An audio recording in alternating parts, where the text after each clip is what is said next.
Hello, everybody, and welcome to another Chill Sunday stream. Hope everybody's having a good Sunday. Here we are with some more bug fables. I see that Perry and Il have already been talking. Let's see what y'all have been saying. Now, I do want to remind everybody to switch over to a live chat so you can see everybody's messages. I see a new person, Riverleaf. Welcome. Hope you're having a chill and lovely Sunday. Perry and Il, of course, welcome, welcome. Jalix, welcome. Hope you're having a chill and lovely Sunday.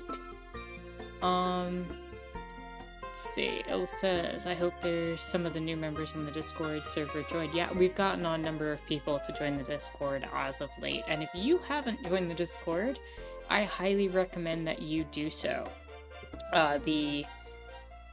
Discord is a great place where we have political conversations, like a lot of the political videos that I put out. A lot of the same topics come up, and in addition, we have a book club. We have other spaces to talk about your interests, and we'd love to have you there. So, let's see what else y'all were saying. Perry, a lot of new people. Yeah, almost at 2K subscribers. That's exciting, right? Like, I never thought that number would actually pop up. Yeah, wow. So, I'm really excited about that. I think I'm like 8 subscribers away at this point, so that's good news. And yeah, the Curse video, I'm really glad you enjoyed it, Il. My response to it, that response was something I put a lot of time and effort into doing the research to actually look at the articles to properly debunk that.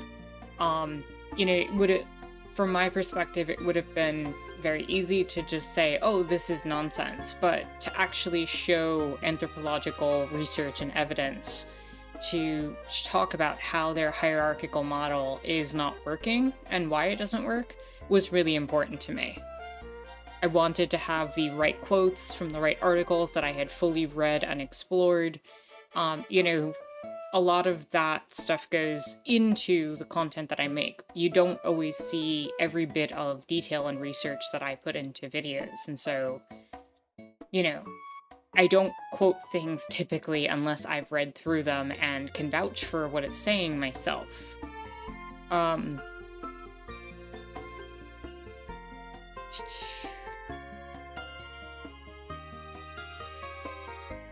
Yeah, you're talking about more of my videos. Okay, let me catch up. So Jalix, Flying Shark, and Duke, welcome. Hope you're all having a lovely and chill Sunday. Thanks for stopping in. And Il Book Club is indeed fire. It's really exciting to see you all having conversations before the stream. Like, that's really exciting to me because, it tells me that these conversations go beyond just me being there and me being present for them. And I do like to foster that on the channel, where y'all are talking to each other. And again, if you can switch over to live chat, because top chat will cut off parts of the conversation, and I want everybody to be able to talk to each other. It's not just fully about me. Like, I may be facilitating the room, as it were, but let's see. Duke says, good day, y'all, and Tara. I just got a video for PC power backup supplies before the stream. An ad. Are they trying to tell you that there's an incoming disaster to your PC? Is that a threat? Are they threatening your PC? Sure would be bad if something happened to your PC, Duke.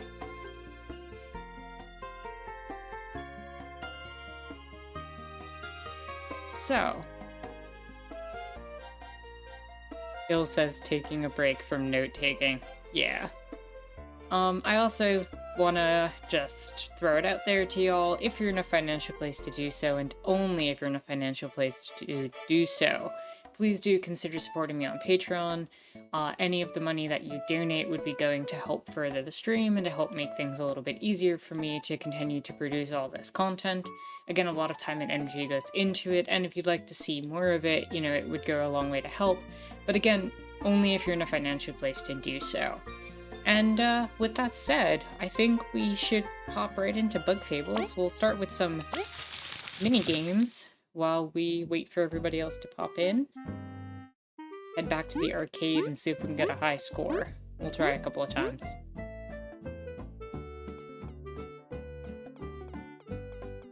And of course, our topic for the day is going to be talking about, as I've mentioned in the title, the false socialism of the US military. But more specifically, just so you have an opportunity to think about it, I want to discuss how the US military sells the guarantees that we want under socialism as its main selling points. So if you want to all get your thoughts together on that, we'll probably be having that conversation about midway through the stream. So with that said, let's play some Flappy V.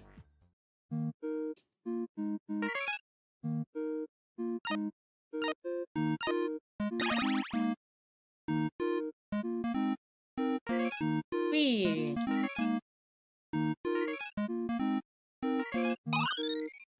See if we can get a high score. We'll give it a couple of tries, maybe retries.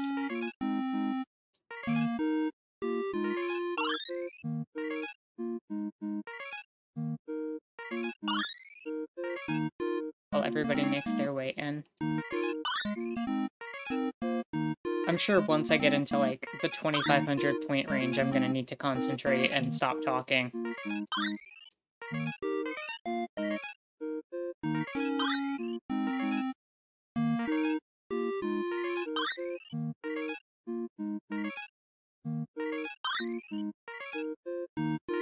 That wasp was really poorly placed.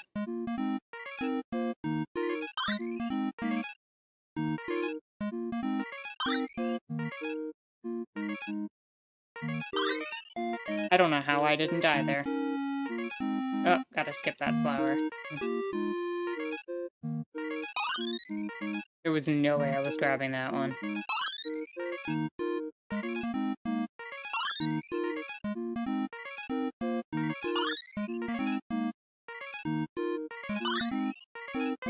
Ah. Nope.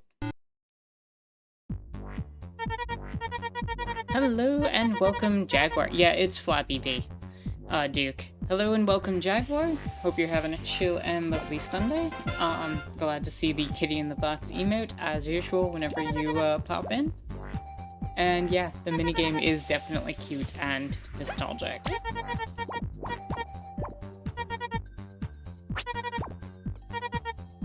Yep, let's try it one more time. See how we do. I got really awkward placements on the wasps that time.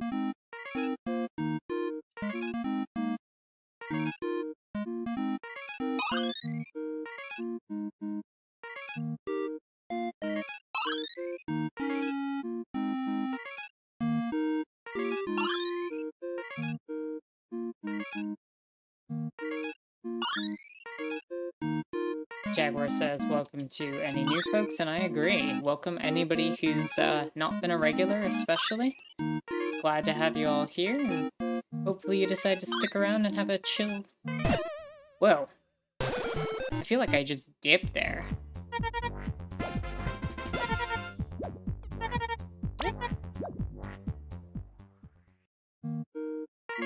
Are there any other obstacles constant or do they change? I think the biggest obstacle is the fact that you're speeding up every time. So the walls are just coming faster each time. And then if you get a badly placed wasp or a badly placed flower, it can really kill a run.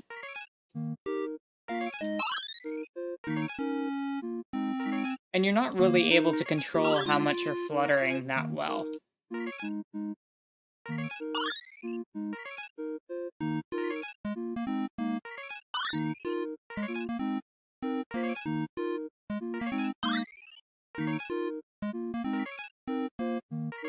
See, like, that wasp right there is terribly placed.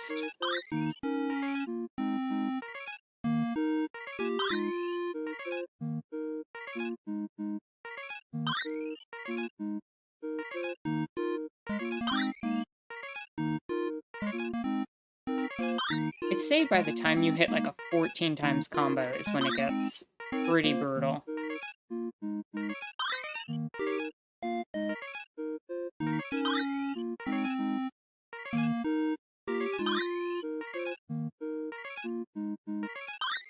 And you really want to... See, what was I supposed to do there? If I went down, I was probably not going to be able to make that.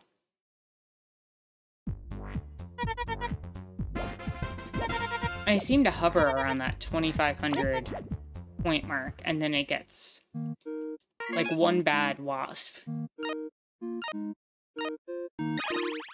This will be the last time there.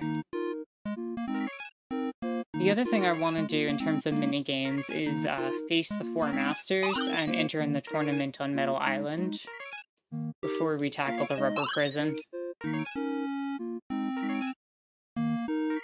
But I could always do this like off camera and just film it, and maybe next stream I'll show you my winning run.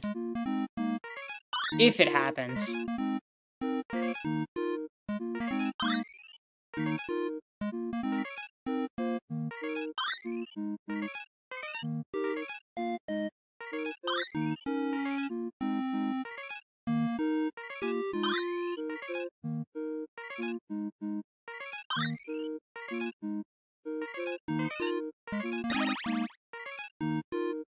What does that honey do exactly?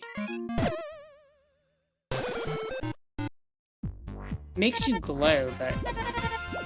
I'm gonna give it one more, because I was trying to see if that honey right there would make me invulnerable for a moment.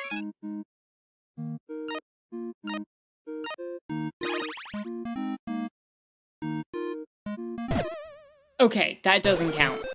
I don't know what happened. That was pitiful. I don't even know how that happened. Yeah, I thought it was invincibility too ill. That's why I went into the wasp that time. I was trying it out. But apparently not. I have no idea what that honey does. It just makes you glow? Maybe it makes you go through... Okay, that was bad.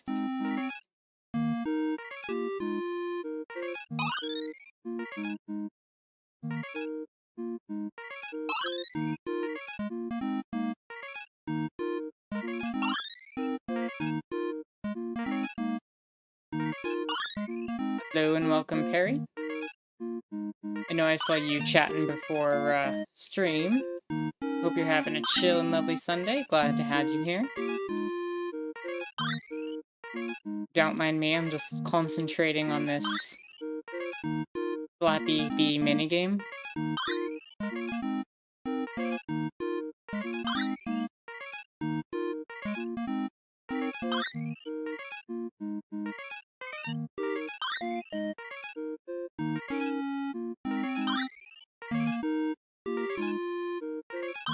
Oh, that was my fault. Alright, next time.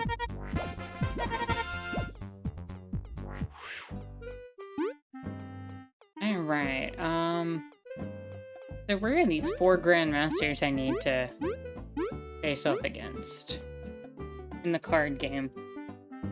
Gotta look that up, because I have no idea where they are. Grandmasters of Fables. Cardmasters of Bulgaria.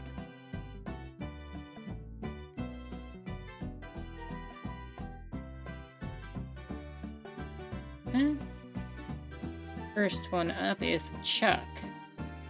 Met on the path to Snakemouth Den. Oh, the old bug on the way there. Forgot about him.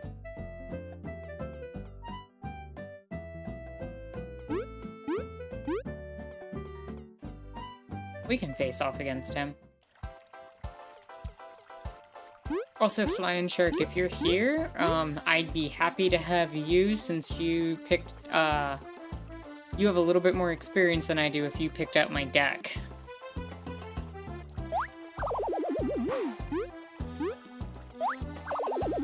But no pressure if you don't want to.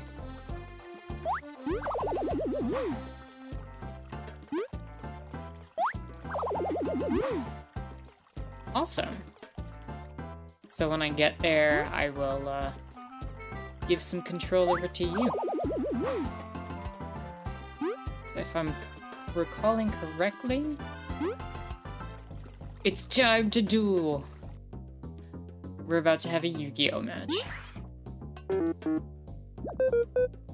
We're looking for the card masters. Been a while since someone came by to challenge me. Wait, really, you're a card master? Carmina did call him old. She best get her eyes checked. I fight like a young champ. Back in the day, they called me the Flash Summoner. We're eager to see the Flash Summoner duel. Really? Are you sure you're ready to face an old champ? You'd best not think I've gotten rusty, you hear? Would you like to reuse your last deck? No! Alright, Flying Shark. What's our boss? Also, everyone, go hydrate.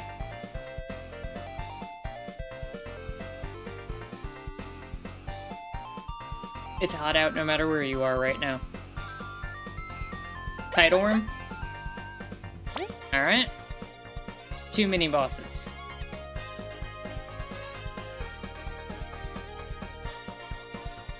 I'm able to get more, theoretically.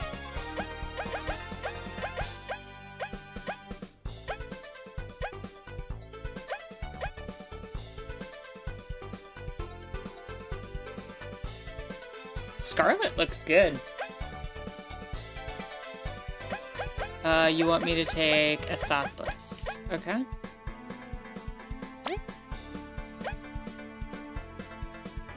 And Scarlet.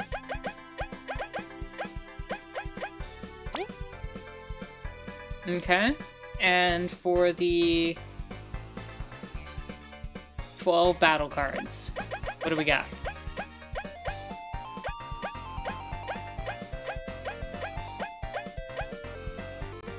I'm assuming thieves and bandits and burglars.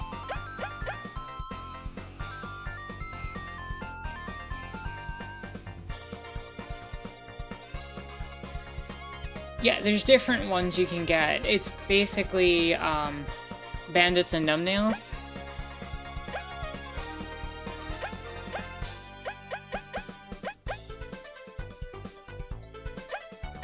How many of each?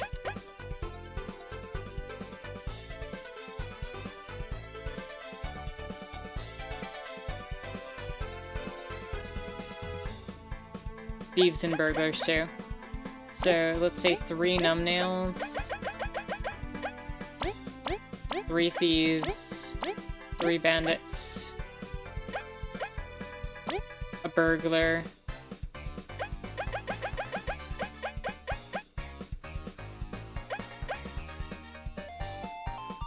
should I do an iron nail also?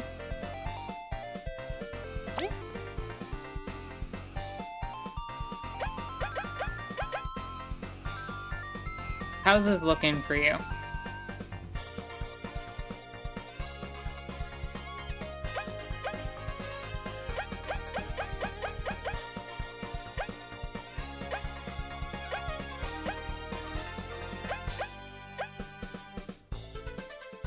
Okay, and I'll throw in one more iron nail. Nope.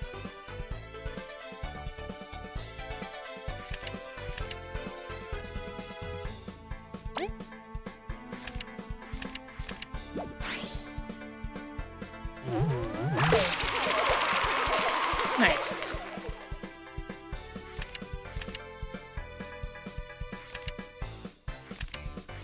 3 points, let's just throw a bandit down.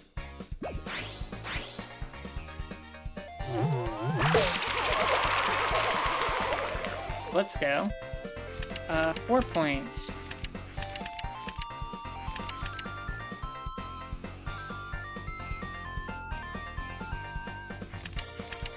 Let's hold on to Scarlet.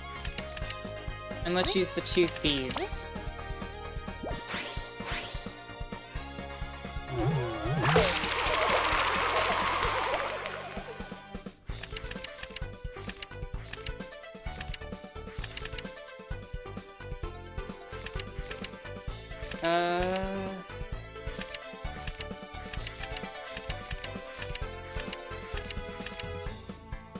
I think I'm just gonna go with Scarlet on this one.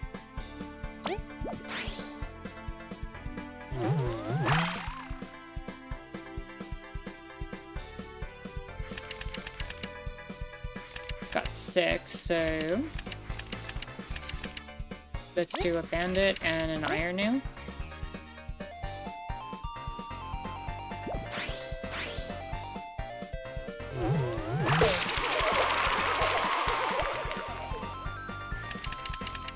Seven points. 3, 4.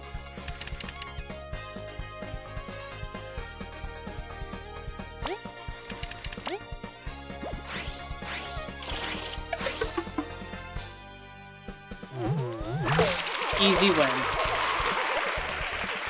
Thank you, Flying Shark. That deck is awesome.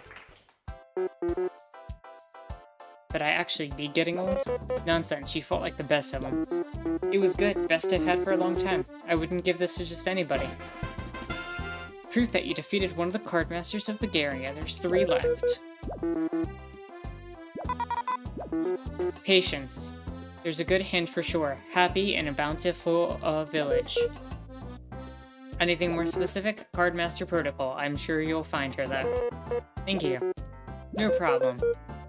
When we settle this business for now, we must go. Oh, that deck is really awesome. Worked out really well. Let's go. We're trying to find Ari now in the Golden Settlement.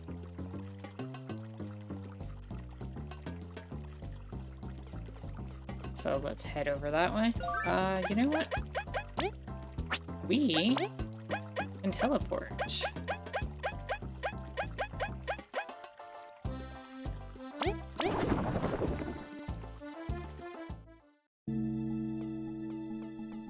On our way to the Golden Settlement. Yep, that is Defiant Route.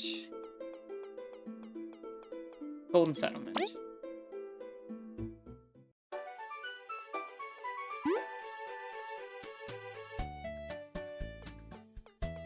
Now, where are you? There you are.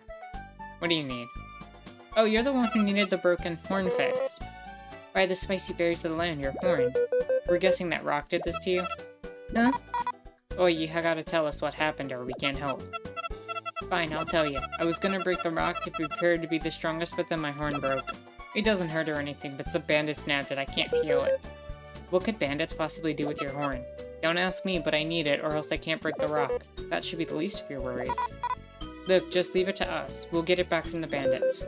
Try not to break anything else until we return. Let's give you your horn back? Yay, you really got it. I'm all better now. Alright, now you should definitely rest. I'm gonna do it. I'm gonna break the rock. And you? You're spy card players, eh? That we are, you too? Yep, I'm one of those cool masters. Just who we were looking for. Will you duel us? Wow, you're so eager, I can't say no to that. You ready to get this thing rolling? You're on. Time to rumble.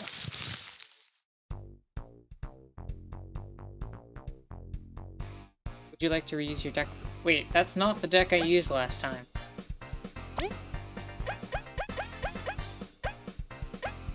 Tidal Worm. Astophiles. Scarlet.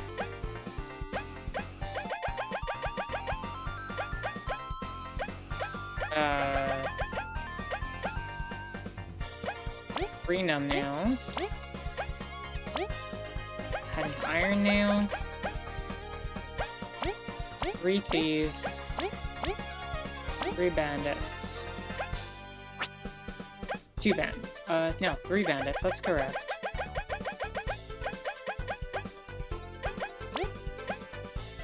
Burglar. And we'll go with 1 more Iron Nail. Yes.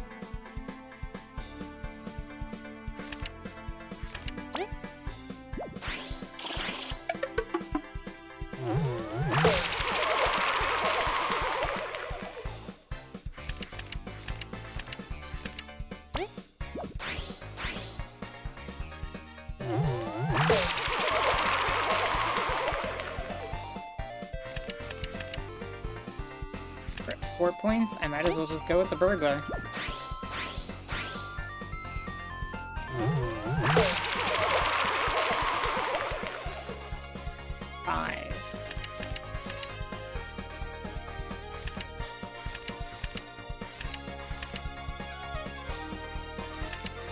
Does Tidal Worm come out to an instant, like, win by itself, Flying Shark? Because if you're numbing all attackers and it has 2 attack, wouldn't it pretty much automatically win a round?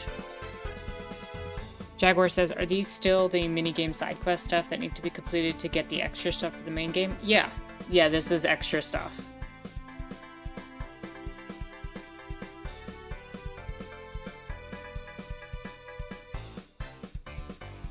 It only numbs the green part. Oh, okay.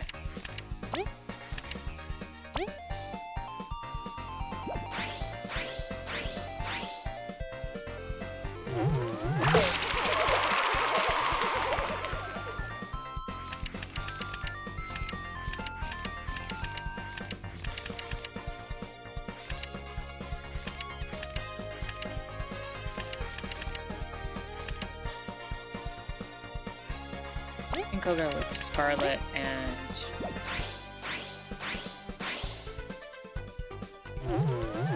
Yep. Shark. This is a brutal deck. Wow, you won, and I don't lose too much, let me tell you. You had us by the ropes. It's a hurry to ya. It's my joy to upgrade your card. You got the 2-suit card. My card master hint is, taking shade always cool. That could mean anything. You'll figure it out, I'm sure. By the way, Leaf, if you ever want to play again, just drop the word, eh? Hopefully soon, but for now, we'll be on our way. Alright. And... the third master is located... Really? You? I didn't think... Okay.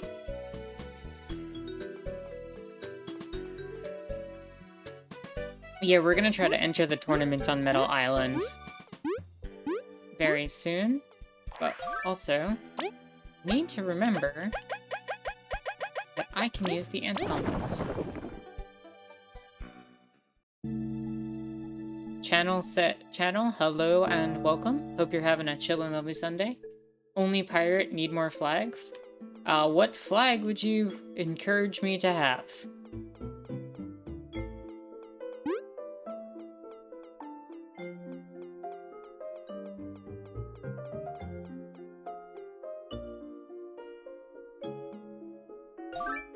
I'm trying to go to Defiant Route. Here we go.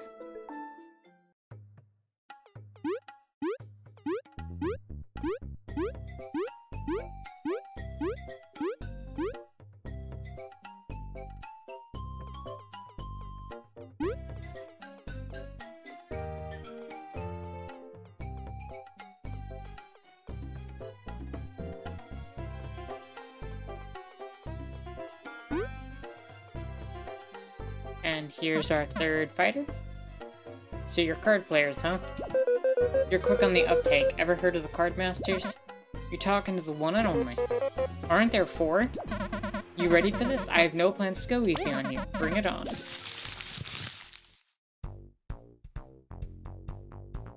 Would you like to reuse your deck from last time? Yeah, I would.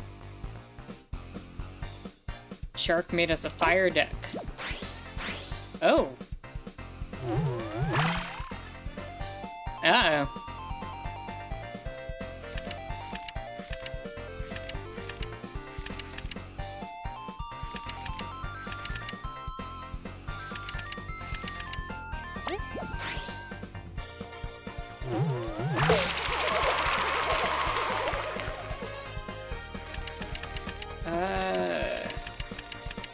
Two damage and numb, or 3 damage? I'm gonna go with 2 damage and a numb. That was the good call.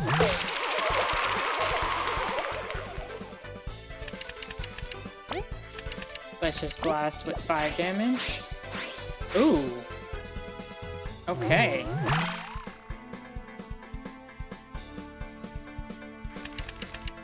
We've got 6 points. I'm gonna just honestly go with 6 attack. Oh!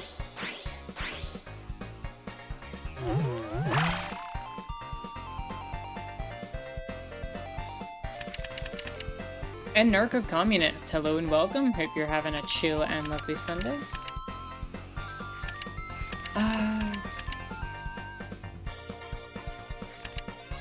This is an awkward combination right now.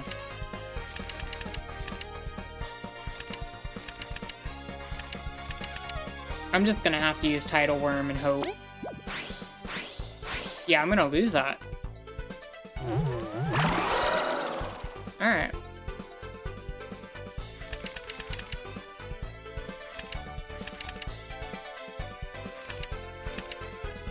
Go with Scarlet, an Iron Nail, and a Numb Nail.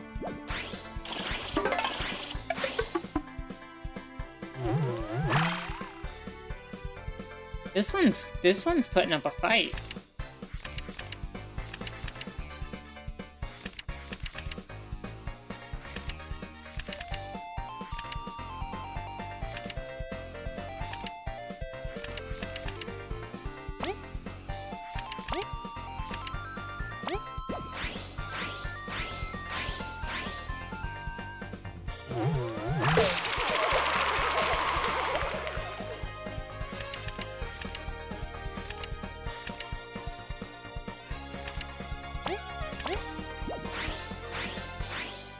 Oh, brutal.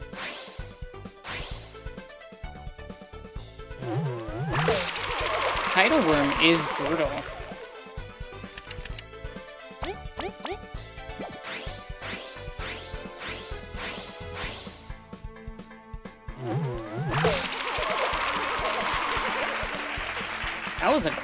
That was way closer than I expected it to be. I've lost to a rookie? Your overconfidence was your defeat. I learned a strategy or two, I'll give you that. I, Shay, shall upgrade your card on my duelist honor. You got the 3-suit card. Well, only one left. You still need to defeat the remaining masters, but they don't get any better than me, really. Here's a good hint. Someone's shy, but when challenged changes completely. It pains me to say there's no shortage of shyness in this kingdom. Thank you for your help, however. No problem. If you're up for another game, just say it. I'll give you a good fight. Anytime, Shay. Alright, and last but not least, we need to do... Really? Alright, we're headed back to Defiant Root. No, we're in Defiant Root, so... we just head up to the Bee Kingdom. That should do it.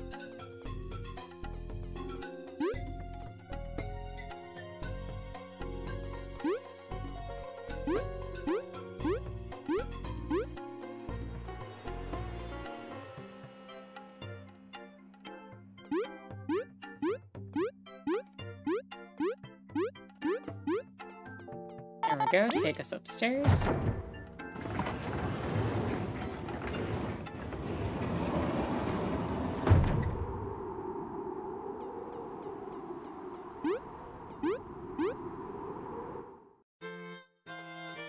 And we're looking for...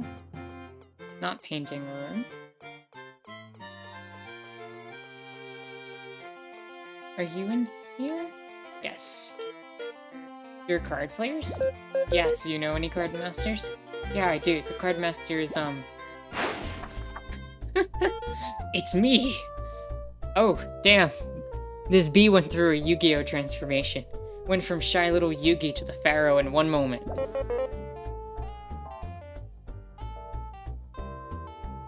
There's dueling aura. When it comes to cards, I won't hold back. I won't be defeated. We expect nothing less of a card master. Prepare as you must. This will be a duel for the ages. You ready for a real duel? Do your worst. Yeah, let's stick with this deck.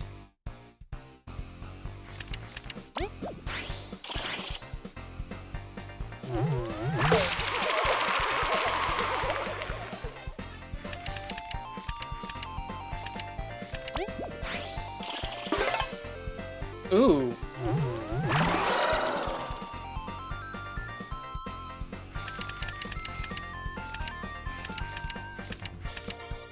That's a bad hand.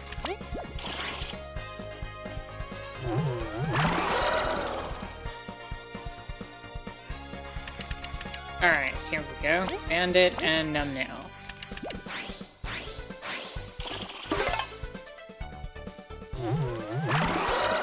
Brutal. Jaguar said they don't give you a cool arm thing for your deck of cards like in Yu-Gi-Oh! True, they do not.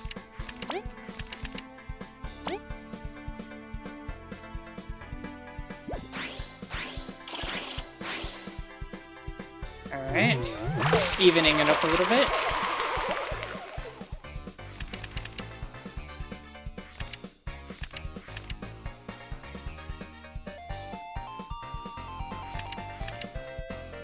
Let's just try to overwhelm with sheer power.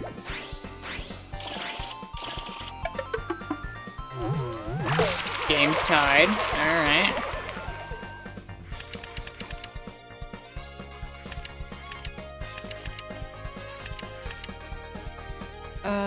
I'm just gonna...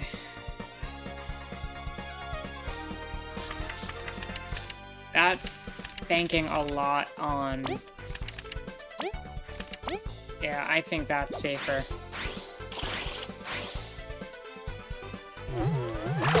Okay.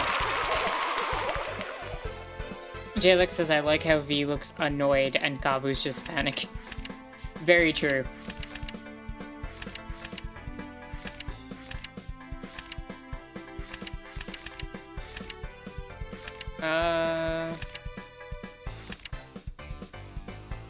Two, 7, 8.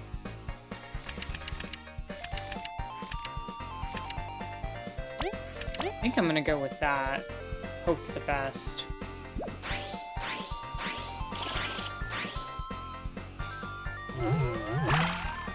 Damn.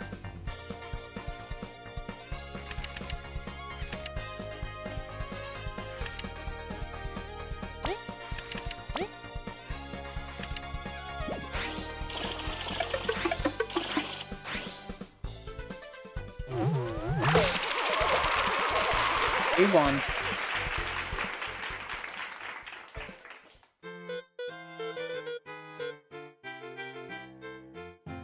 How could I be defeated? You're the strongest opponent we faced. The doctor's gonna make fun of me later. Yep. But that was a great duel. I'll upgrade your card now. You got the full suit. Jalix said they do change based on who's winning, I think. Yeah, I definitely think that's it. I think it's also who wins a round. You got a full card. Show it to the old sailor at the pier. He'll take you to Metal Island for real cheap. Really, that's awesome. We can finally test our metal against the tournament's best. Good luck. You're strong, Leaf, but you're gonna need it.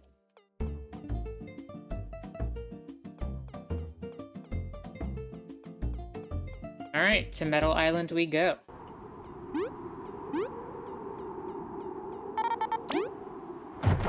Take us to Defiant Room.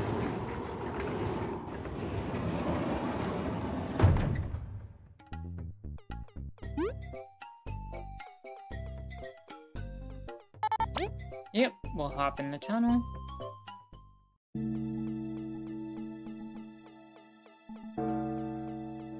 Tournament time. Well, Flying Shark, your deck has been working so far.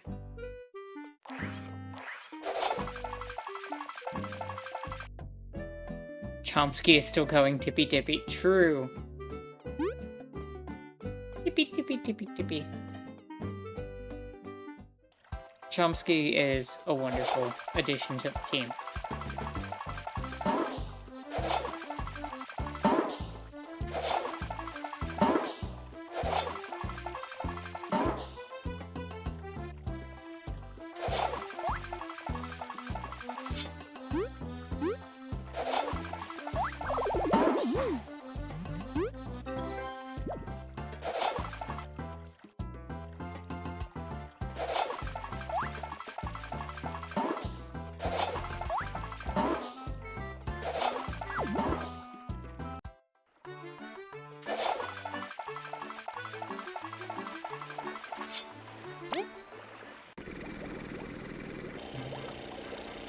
on our way to Metal Island.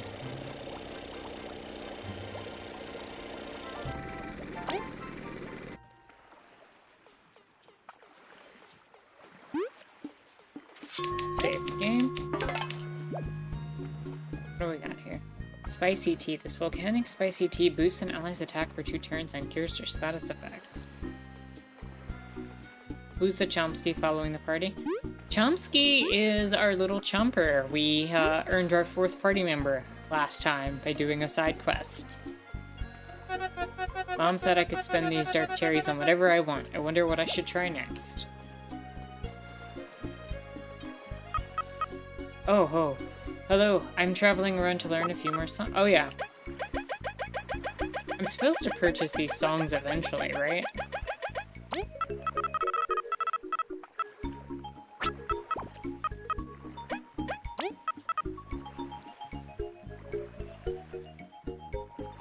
Yeah, we can afford that.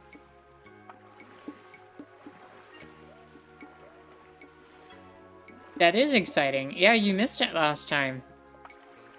We took on the Mother Chomper. It laid a new egg for a new Mother Chomper. So we raised it to try to create a Mother Chomper that would eventually not attack bugs.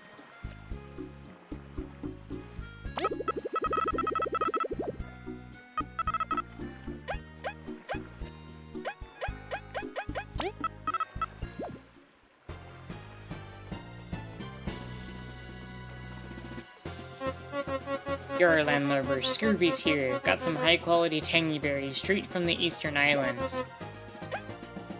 These are the items that we technically need if we want to get the best healing item in the game, and there's a side quest that requires one. Selective breeding and whatnot in the game. Yeah, for sure. What do you need?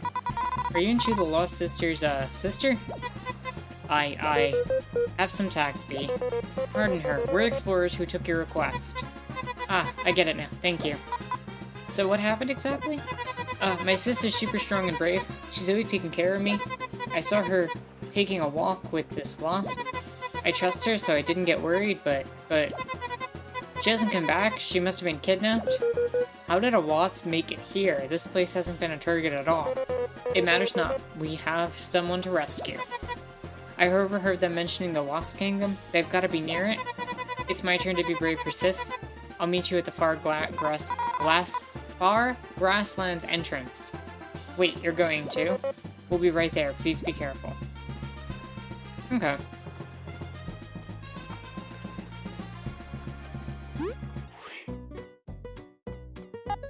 Master Slice is ignoring you. He's completely focused on his cooking. I came all the way here to make it big in the tournament.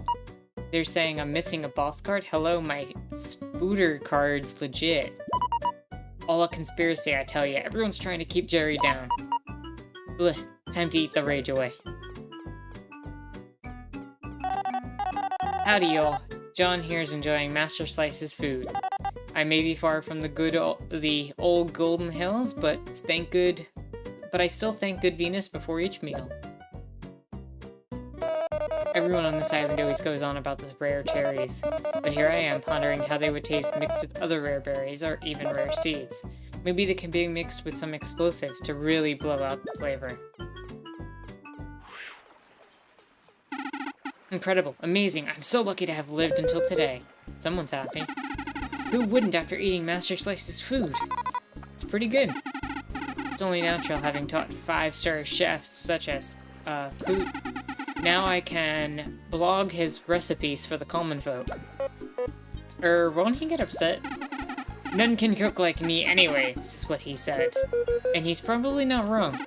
I've collected many recipes while blogging. If you want any, I can share them with you for a price. It's always for a price. We have the internet for that. Whoa, it's my first time here on Metal Island. I never thought I'd see the day. Everything's great. Wasps are attacking? Doesn't really concern me. We pay the guards well. Okay. Is there anything else here? We talked to these last time. I guess let's head into the tournament.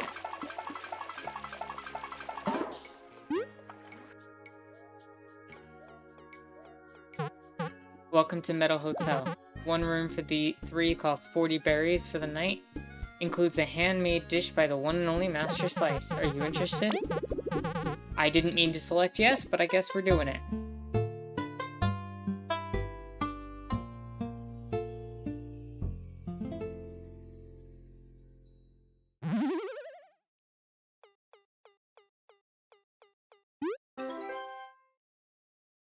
A jam made from tangy berries mixed with honey. Restores 12 TP and cures an ally's paralysis. There's a tunnel to the Ant Kingdom to the right. Oh, I definitely want that.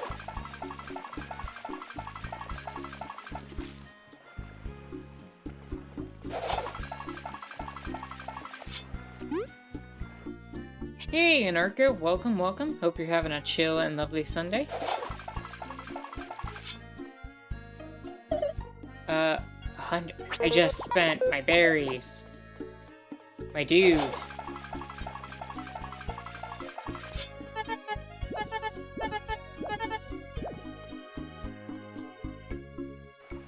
That's annoying.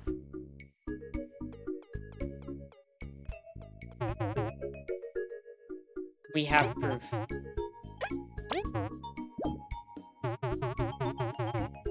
I apologize. You are welcome in the Great Hall, the Spy Card Champions. Please proceed.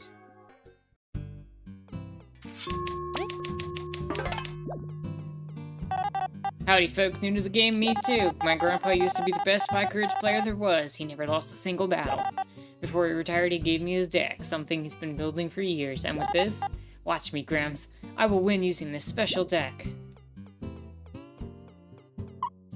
Be gone. Unless you are a champion, you and I have zero business between us. Assuming you're the one running the tournament.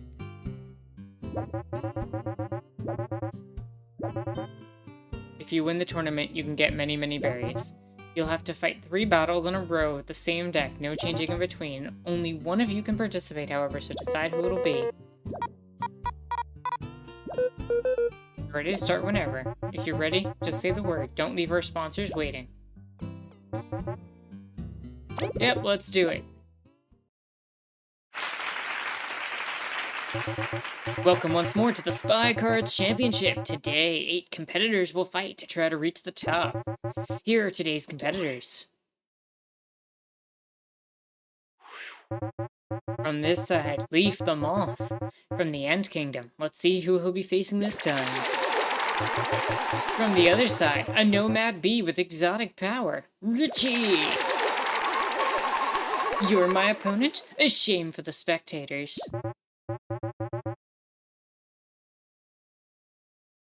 Il says, Luna, Lily, Zach, Zoe, and Link say hello.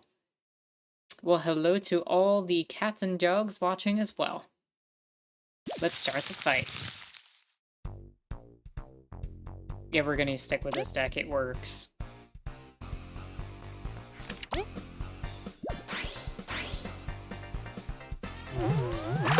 Good start. Good start.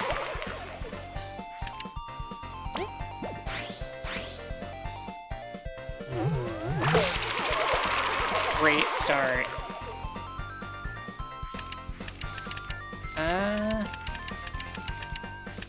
2 damage and a numb? Or 4 damage? Let's get 4 damage.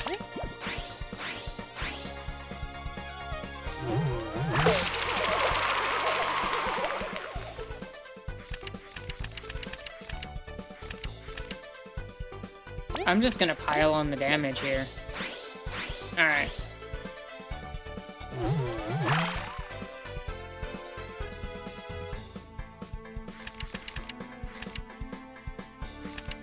He only seems to have a lot of green cards at the moment. I'm really tempted to just use Tidal, but... let's go with Iron and Thief. Nope, that was a bad call.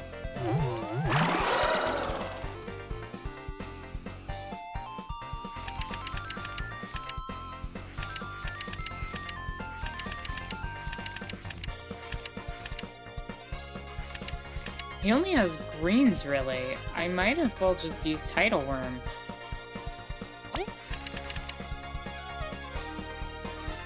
You always numb the first attacker.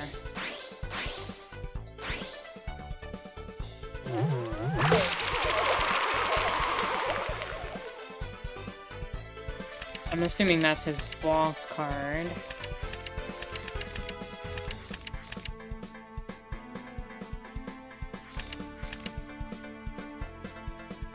I'm gonna go with Scarlet and Thief. And yeah.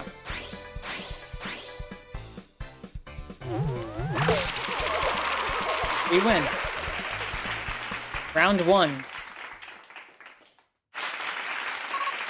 What? How? How dare you sully my record? Amazing! Leaf made it to the next stage. Here are the current standings.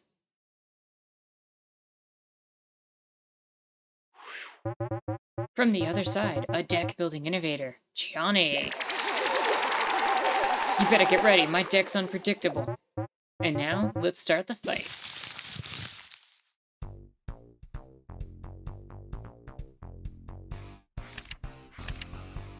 Bad starting hand.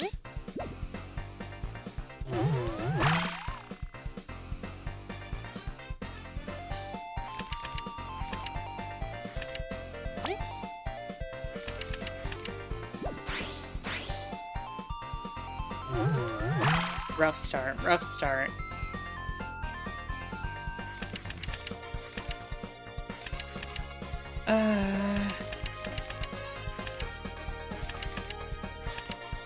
Just gonna go with the burglar.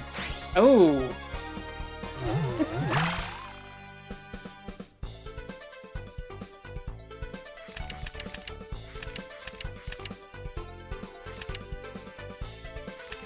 I'm gonna bet that he's just gonna go with the green cards right now, and I'm gonna go with Tidal Worm.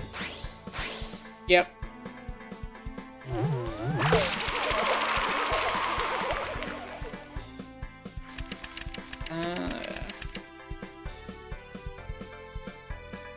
I could go with Thief and 2 numbs, or I can go with Bandit and Thief. I'm gonna go with Thief and 2 numbs.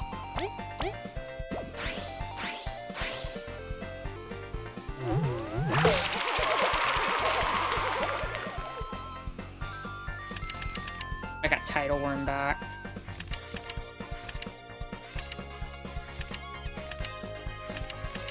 I think my best play is just Tidal Worm.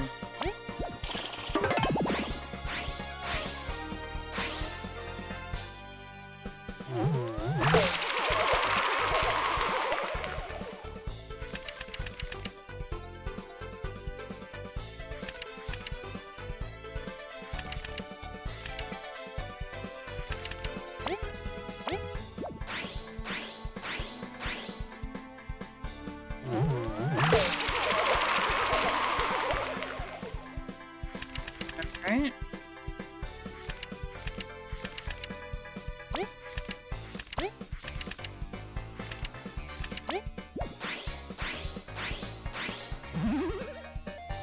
And we win.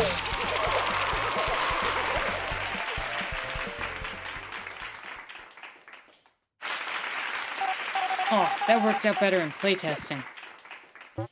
This is the final battle. Who will take the prize? Place your bets now. A refresher on our current standings. From the other side, his bonds brought him this far. Boogie. Oh my god, it's literally Yugi. We're facing off with Yugi. I should have picked up when he was talking about his grandpa's deck. His bonds brought him this far. It's Boogie! For Grandpa, I'll defeat you. And now, let's start the fight. Is he gonna transform mid-match? Let's start with Thief. Good start, good start. We'll go with a bandit. That's an even fight.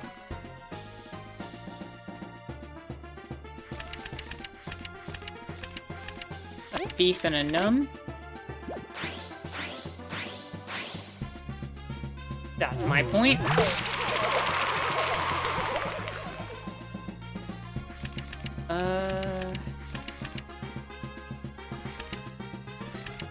I don't think he can do much unless he plays his own. I'm gonna go with Tidal Worm.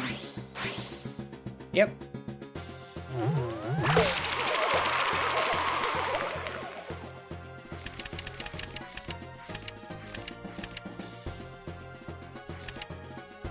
What's the best strategy here? I could play Scarlet and an Iron Nail. I'm gonna do that.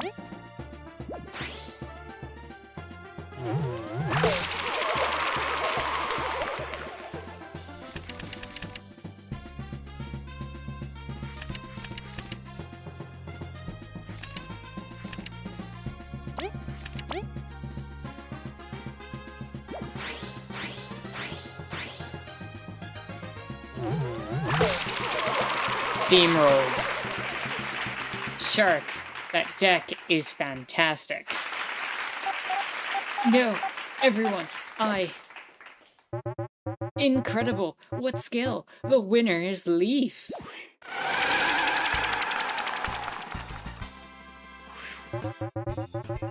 You gave the crowd the show of a lifetime. Here's your prize, Safari Card Champion. You got the card trophy. You got a Crystal Berry. You got 150 berries. Now I can buy that tunnel. We hope you'll come again and show off your skill.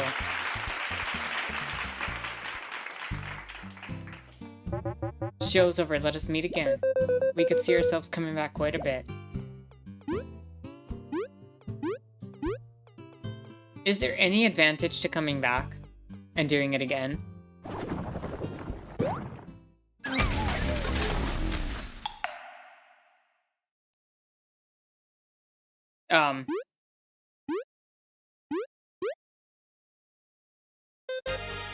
What the? What are you doing here? This is my room. Ah, you destroyed the wall. You think I won't mind because I'm rich? How dare you? I thought you were decent bugs. We're sorry, I saw a gap and I just felt the urge to dig. Yeah, you really gotta complain to management. And you're blaming me for the hotel's faults? No, just... I've lost my temper. We're dueling! Oh. Oh my.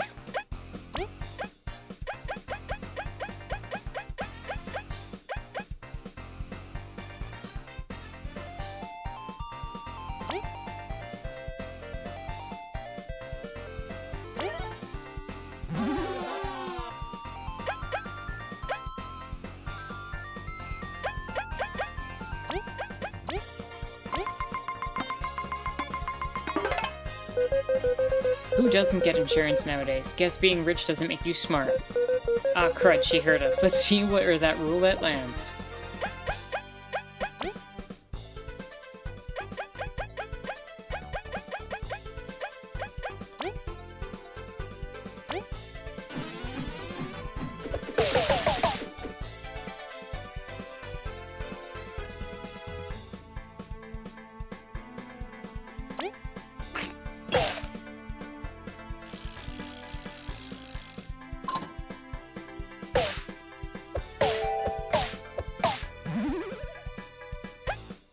Uncool.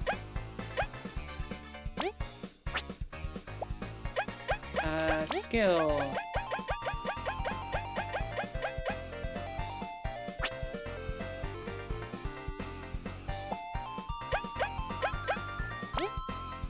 Hurricane Toss.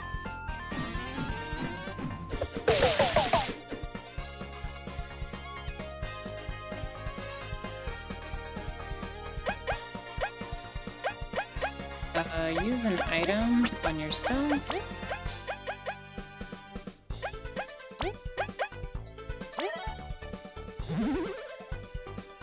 And honestly, turn relay back to V.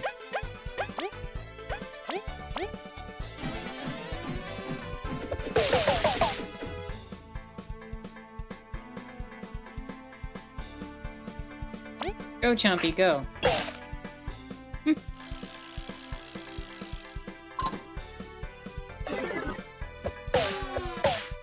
Oh my goodness. Item.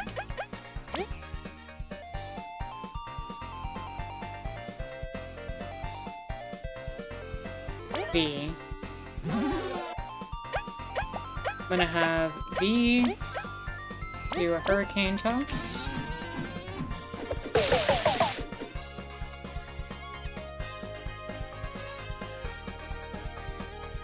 I'm actually gonna do a fruited coffin. Perfect. Chompy, do nothing.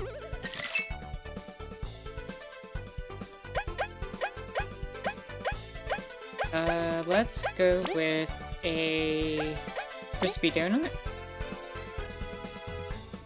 Actually, do I even need it?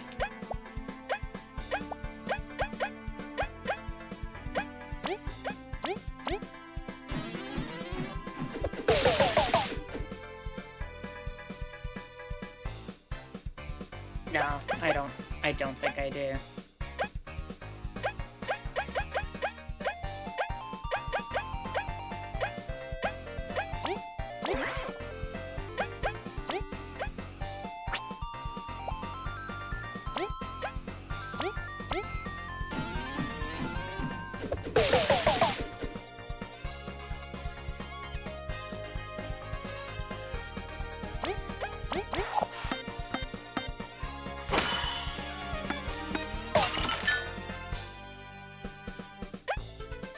Go, Chompy, go. Chompy wins. Chomsky wins.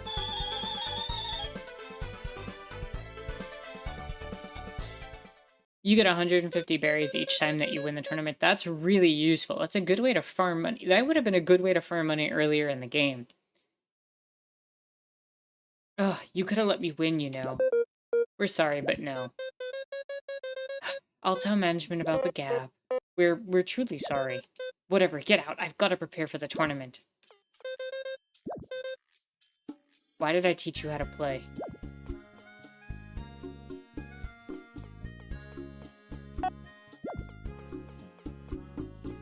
Was there something else in there I was supposed to get?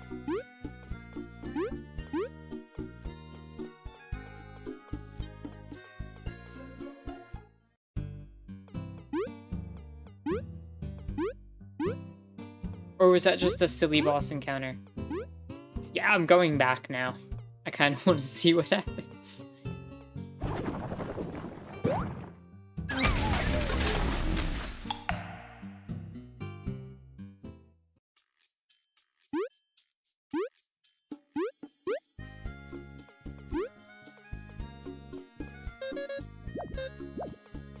Do I get them as a boss card now or something?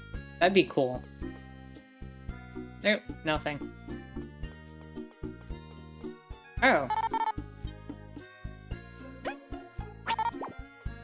I didn't have to pay for it.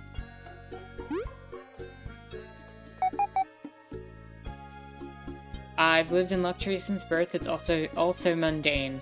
And others work their whole lives to be rich. If only they knew it's nothing special. So depressing.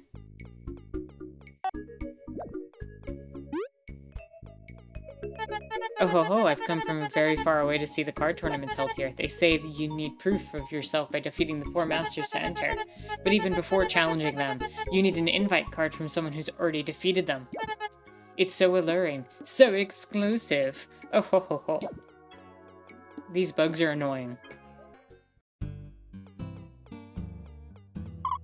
Oh, champion, don't you want to take a seat? Well, not really.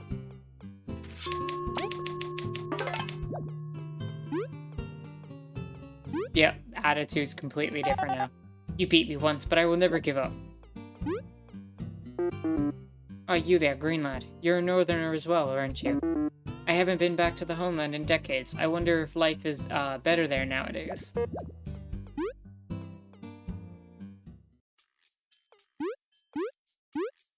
Is that boss card worth it, Flying Shark, the one we just got from doing that fight?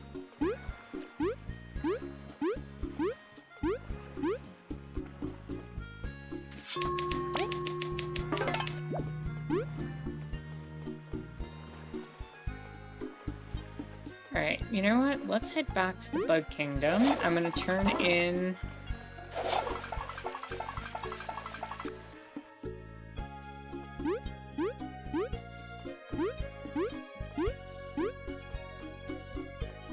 turn in the lore books I have. See if there's any other side quests. Super quick, and if not, then we can make our way to the next part of the game. Invade the rubber prison.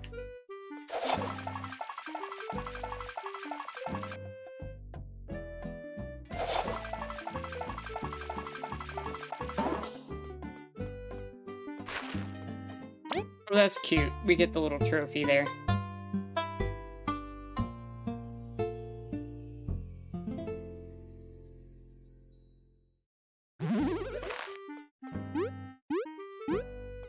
Are there any other side quests we can pick up? Okay. Lore books go to the library. Shark says, if I remember correctly, it turns into a random card when you use it. That doesn't seem as useful as Tidal Worm.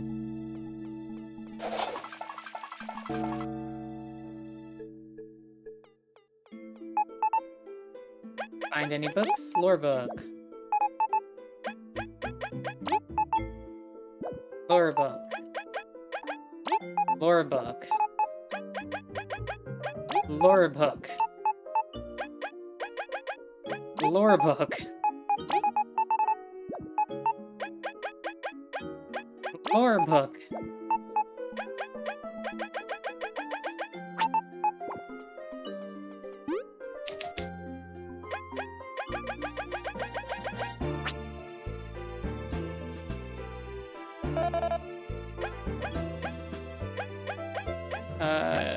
Do I have any bad books? No.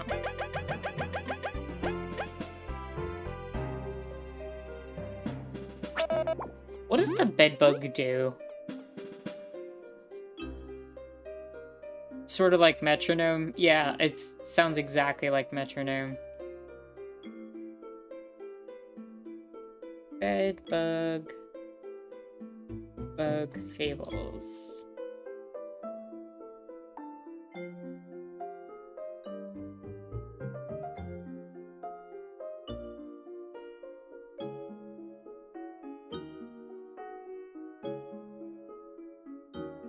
Oh. I didn't realize that. It basically functions like Venus, but at a rental rate. Okay. But, you can use it anywhere.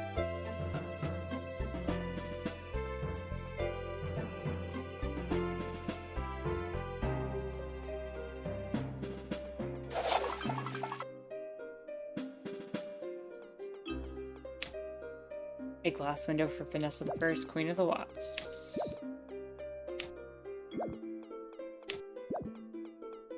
What discoveries do I still need? So that's another thing I've got to do in this game. I gotta fill out the bestiary.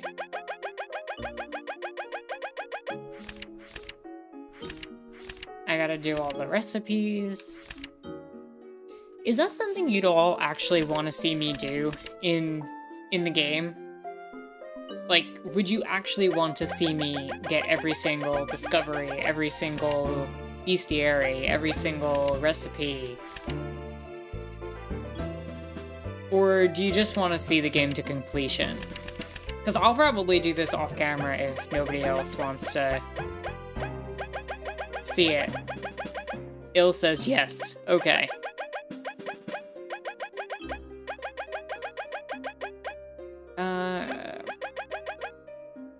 Discovery 17, is that one I can get right now?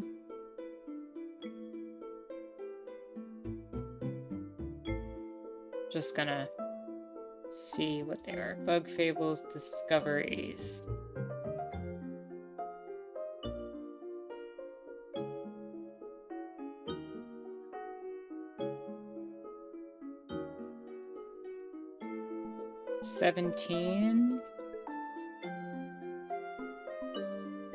Observe the ancient castle's mural on the second floor. I did not do that, so I can go there, I guess? After the main story? Okay.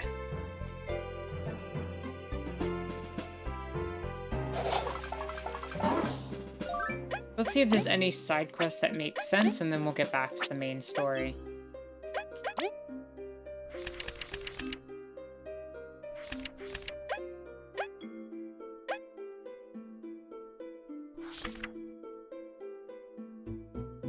Require a tangy berry from the exotic golden seedling.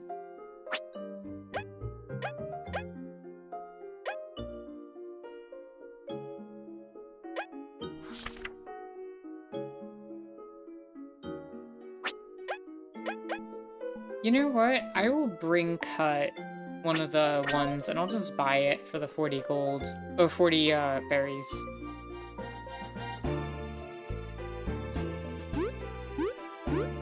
Instead of trying to find the golden seedling.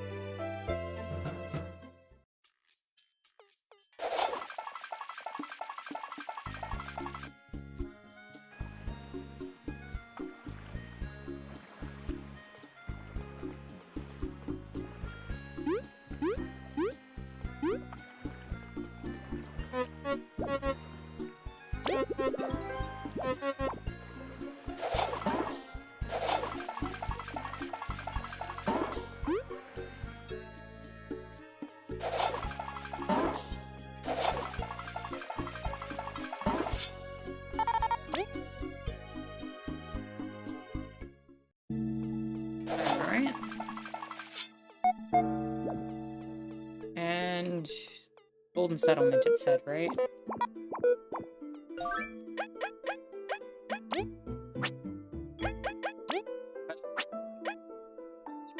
Library.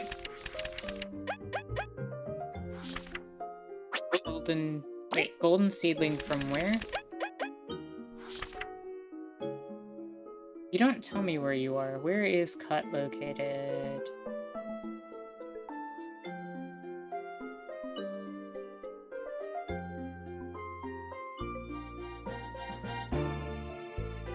It is the Golden Settlement. Okay. I was right.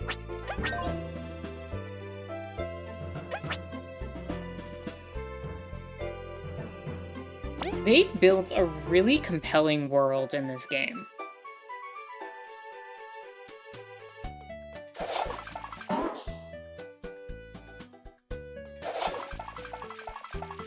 Right. Here you are.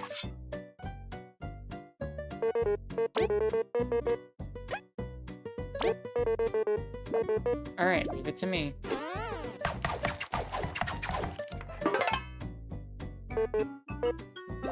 A tangy carpaccio. The ultimate tangy dish prepared with Cut's fine skills restores 12 HP to the party.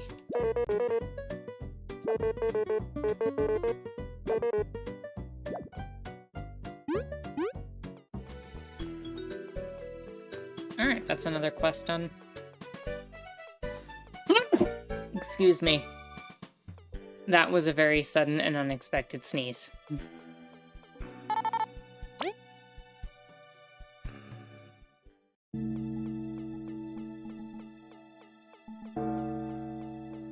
Thank you, Jalix.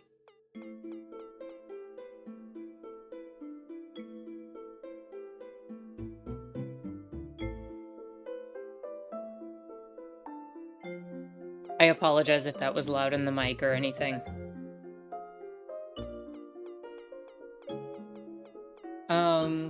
Where were we headed? Okay, we're gonna go to Metal Island, and we're gonna grab the sub there, and we're gonna head to the rubber prison.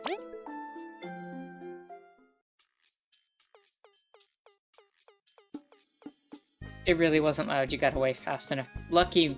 Lucky. Mission accomplished.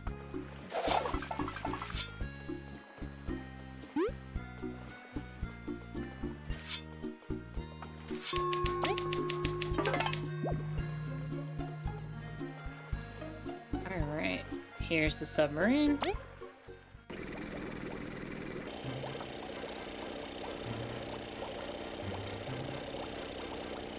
To the rubber prison we go.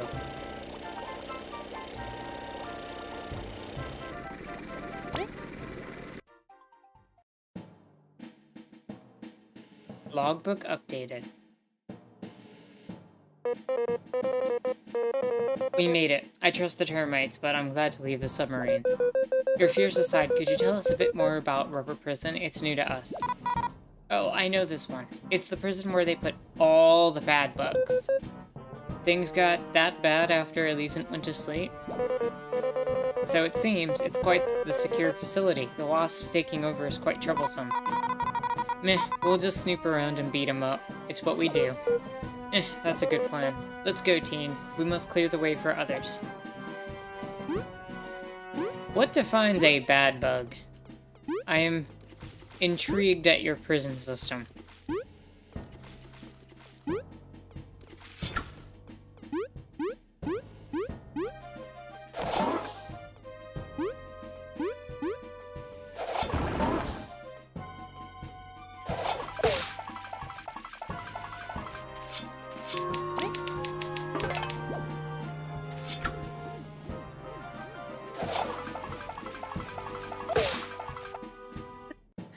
That was cartoonish. The prison gates are all controlled by the gray switches. Please ask management for access to prevent getting trapped inside.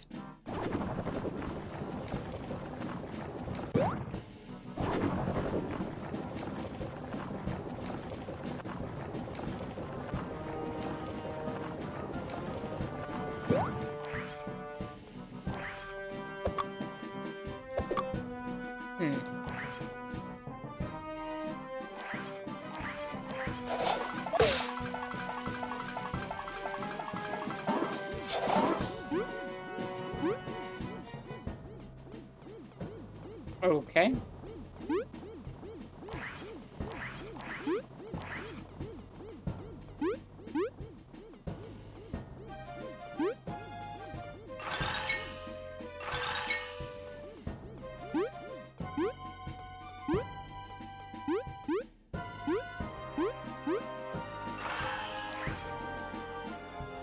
What am I supposed to do here?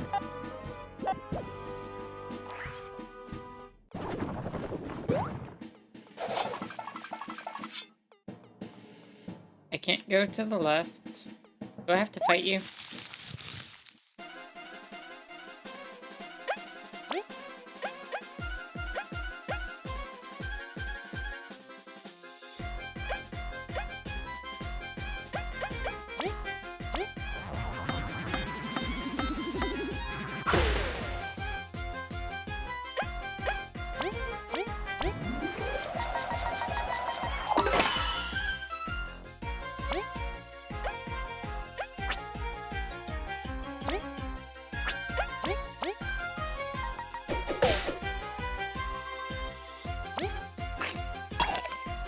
Good try, Chomsky.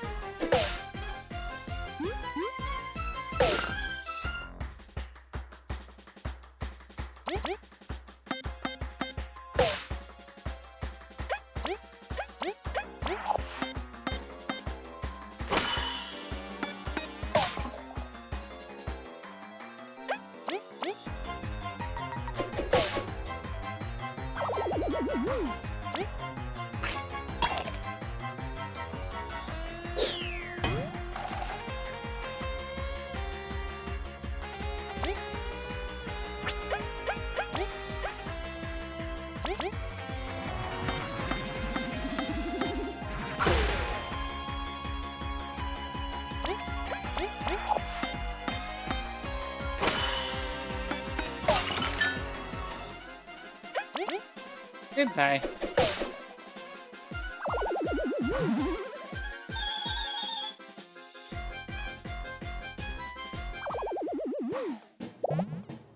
Take the berries. Oh, did I completely miss this gray switch here? I did not.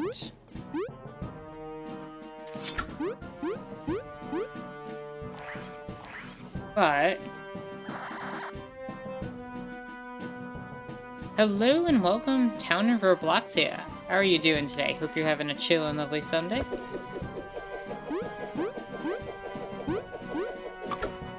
There we go.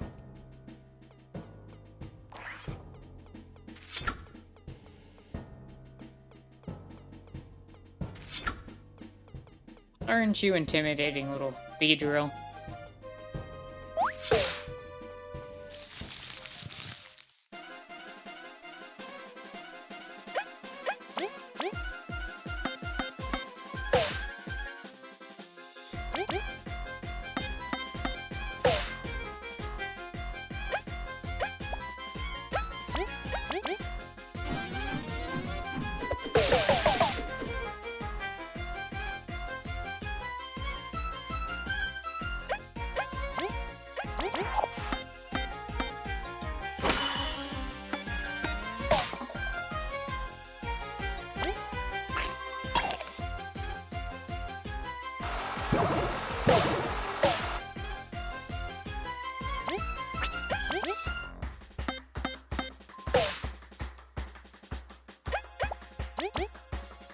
And with these attack, that's battle over.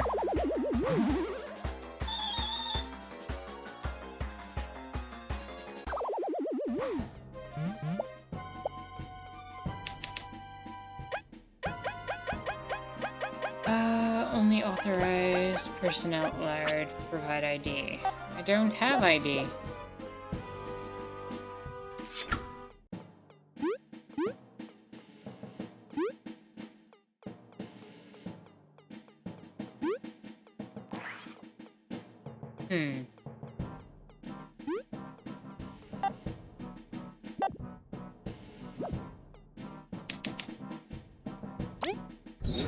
Oh, the Explorer permit works. Okay.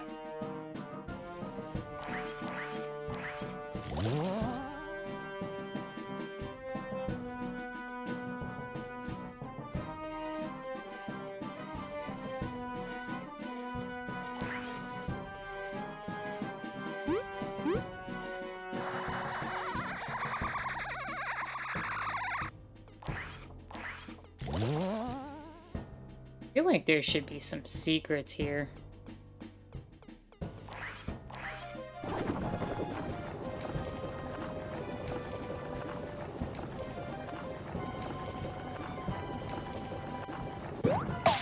Okay, there's a key in there.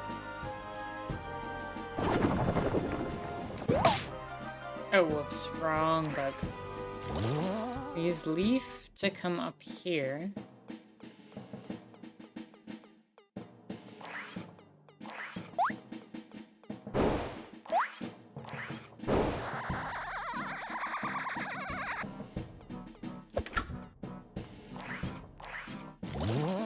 Assuming that opens the gate on the left? Okay. You found a prison key.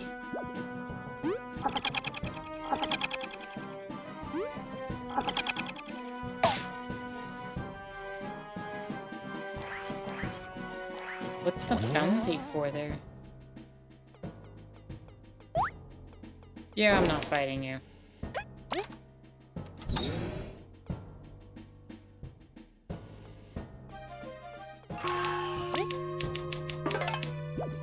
Save complete.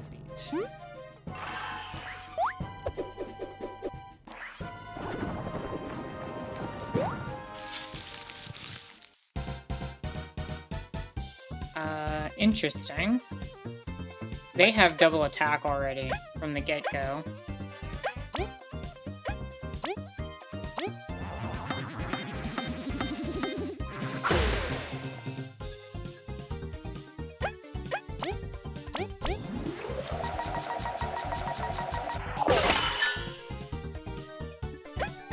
I think I want to spy. I've seen this guy in a wanted poster. He's super dangerous. He's flailing that chain like it's a leaf. Watch out for these kicks.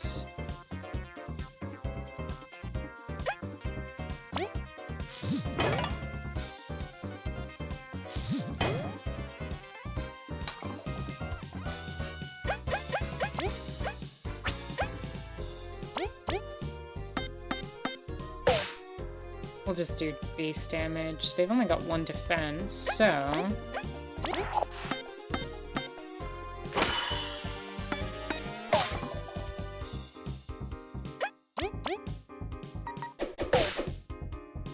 Go, Chomsky, go!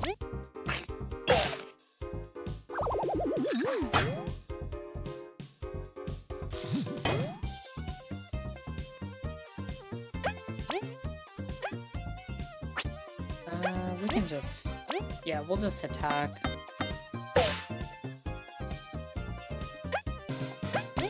Leap attack.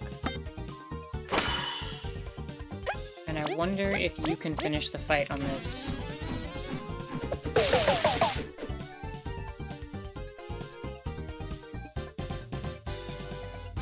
Nope, and you're just out of range for Chomsky to kill you. Ow.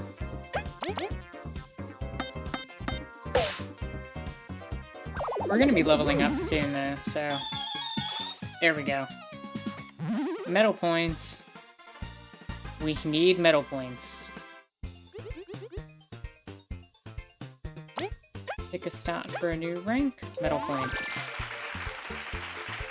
Already got a bonus 2 TP. Oh, neat. I didn't know that was possible.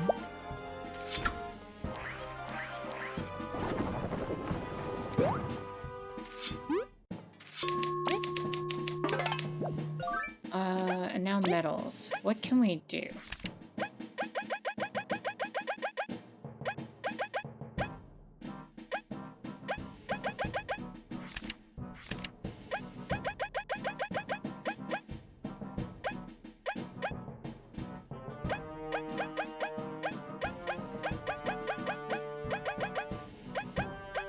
I do not want to use that.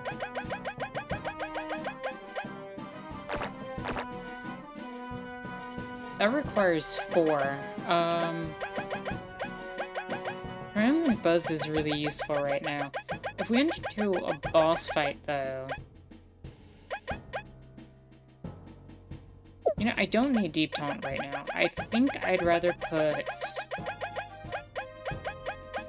Last Stand on Kabu, because Kabu... if Kabu falls into low HP, then... we'll have the advantage of having extra defense on Kabu.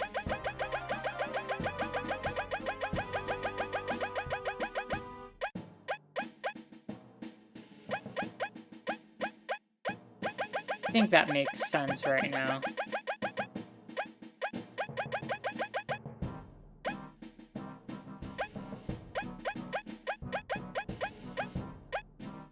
Yeah, that makes sense. I think that's a good allocation of my points.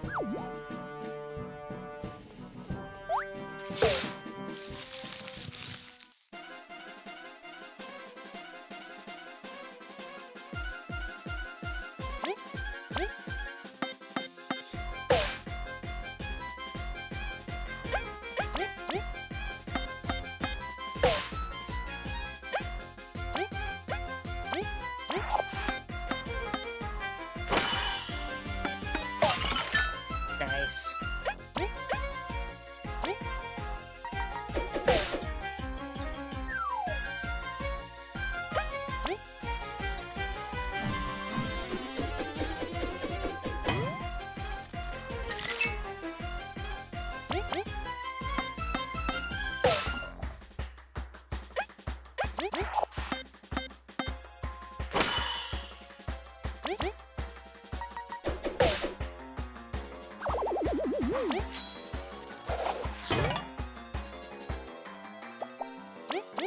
Let E get you down to the ground. And we're gonna finish it. Party has a really good synergy right now. I was just thinking how funny it is, of course says Duke, that Kabu headbutts the crystal to save the game. It's like hitting your head against a hard object to remember something. Well, I mean, he does have a horn, so... does kind of make sense.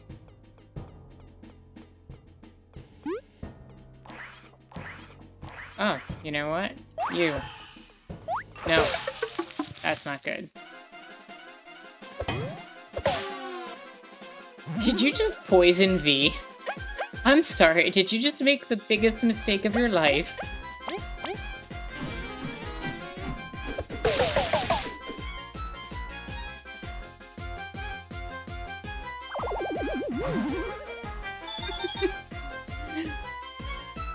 Don't poison V.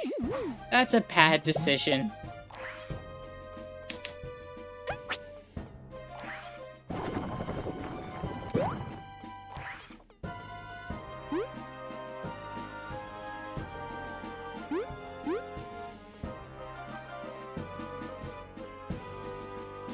How much are you charging? I don't care. I'll just heal up.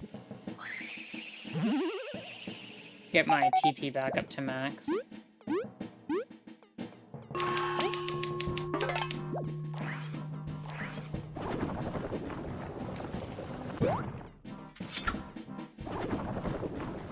It's either Venus or the Rock, yeah.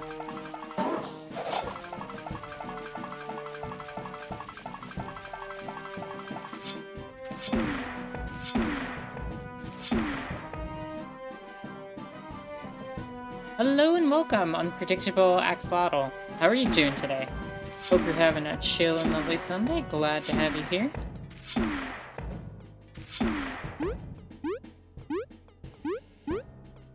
Alright, we've got a pathway up here now.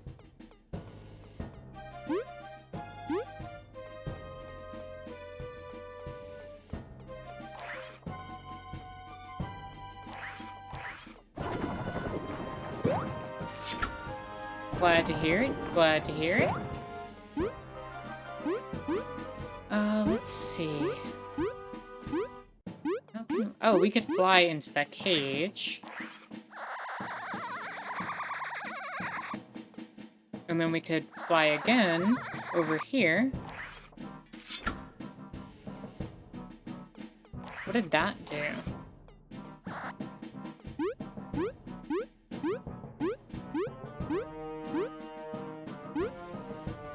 Oh, we can hit that one too. Same way. Unpredictable says, oh my god, the bee carrying flying animation is too cute. Right? This game is adorable. V is struggling so much to carry Kabu. There we go, we got the door open. On we go.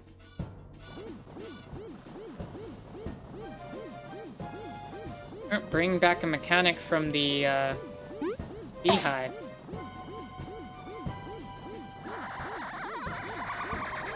Fly over here. Make our way here. What does this switch do? Is that bread?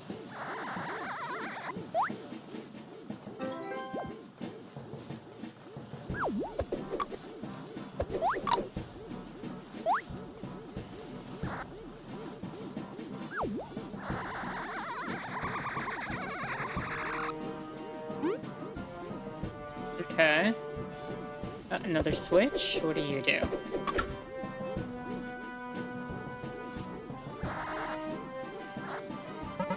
My sentence is over in 2 days. No way I'm escaping now. Go away. A red book found in the rubber prison. It says, although it hasn't been found, many explore looking for it in the name of the Ant Queen. Interesting.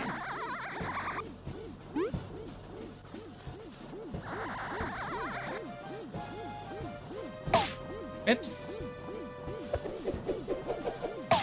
Okay, I'm trying to fly.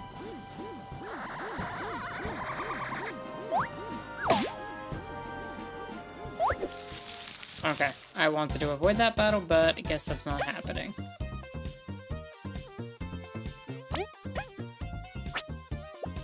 Do I have a healing item I don't need?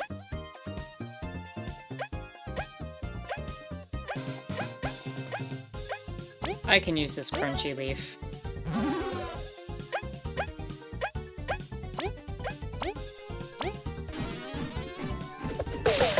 Bye-bye.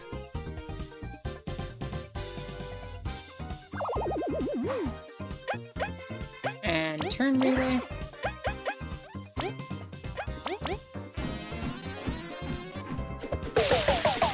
Bye-bye. Thanks for visiting. Go, Chomsky, go!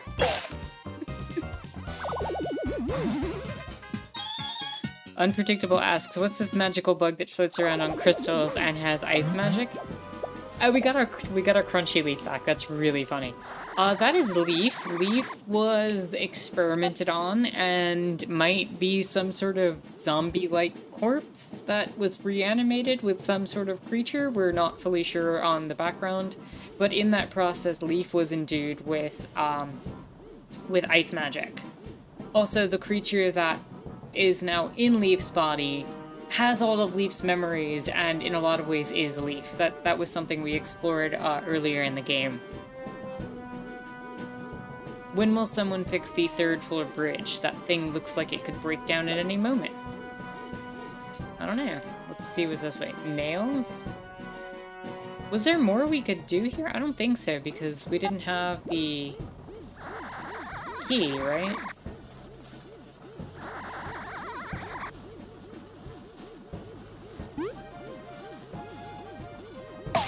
Whoops.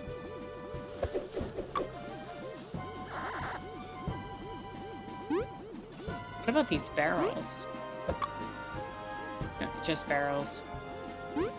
Yeah, we just need the key to get up that way, so...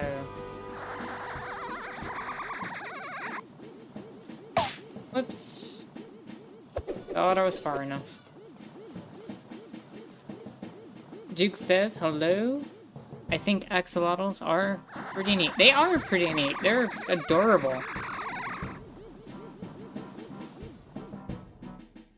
Alright, let's march across the bridge.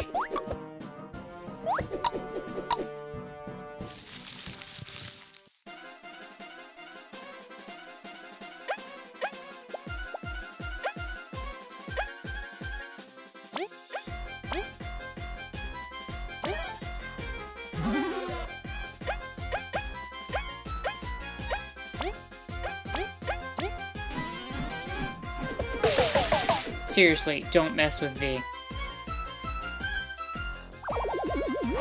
When you give a V a healing item, V turns into an absolute disaster.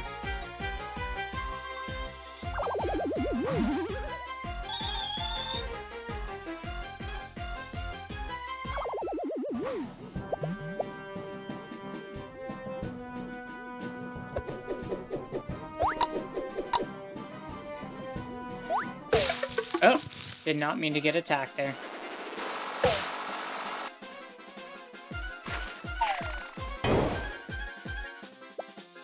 Now I actually have to heal V.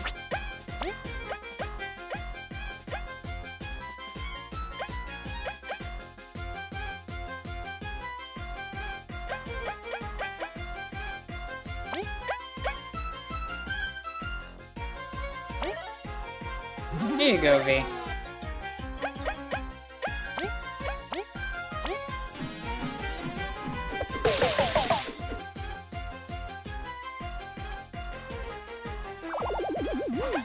And... turn relay? Remember when we were turn relaying V's turns to Kabu? You know, because Kabu was our greatest attacker.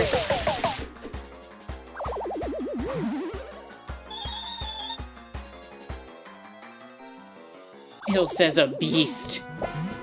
True. Oh.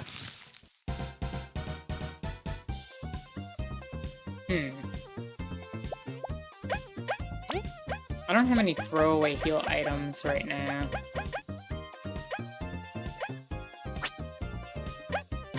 Honestly, I don't need to do this fight.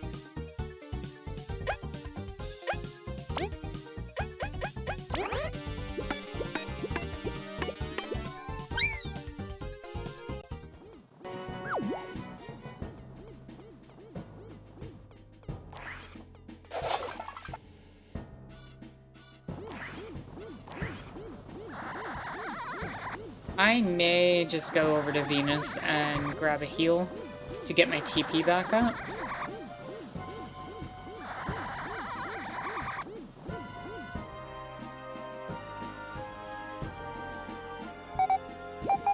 Actually, you know what I should do? I should get some really cheap healing items, or maybe danger spuds at some point, so I can get V powered up. I don't want to backtrack, though.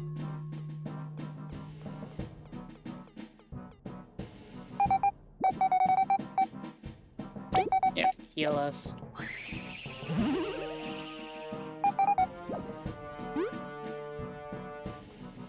Alright, let's head up to the next area. Looks like there was something in that one. Hold up.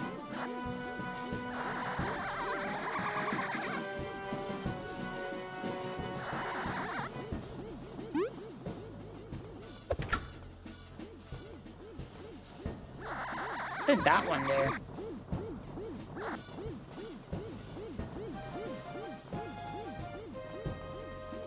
Okay, in all seriousness, what did that wooden one do?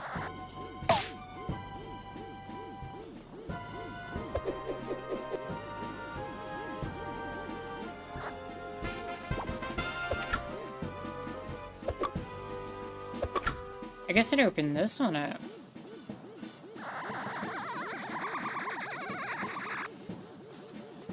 Jaylet says, hey, I have to go soon. Alright. Well, thank you for stopping by, Jalix. As usual, it's a pleasure. Glad to have you here. And use one of the prison keys here.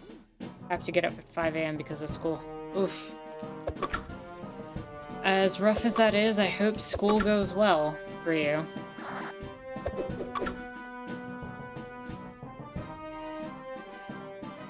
Could you start with the discussion a bit earlier today? We were about to start it in like 10 minutes, so I suppose we could take a break right here and start the discussion a little early. Oh, okay. Yeah, we'll start the discussion in a few. Let's take the break a few minutes early, and when we come back, we'll have the talk. The soonversation, indeed, indeed. I will talk to you all very soon. Until then, I leave you with this very March-esque music.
Okay, and we're back.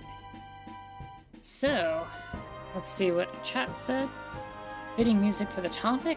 For sure, for sure. I hope you all don't mind that I didn't talk much today, says Jalix. Not doing too great. No worries, Jalix. I don't want anybody to feel, like, pressured that they have to talk on these Sunday streams, but, you know, I do encourage it if you're able to. I hope you do feel better. And I hope you, stay safe. But, yeah, for our topic today. So, what I wanted to talk about is how the US military, in particular, but militaries in general, sells the notion, or sells the concepts to people that we want to see guaranteed under socialism as part of a tool for recruitment. So we actually had information come out that a GOP congressperson actually flat out said the quiet part out loud. Representative Jim Banks of Indiana had said that in response to President Biden putting out a student loan forgiveness plan, that it'll hurt the ability of the military to recruit, and that student loan forgiveness would undermine one of the military's greatest recruitment tools at dangerously low enlistments. This is an exact quote of what he said. So, I want to talk a little bit about this, because what really goes into this quote is the fact that the military, flat out ends up providing a lot of the things that we would want in a socialist society.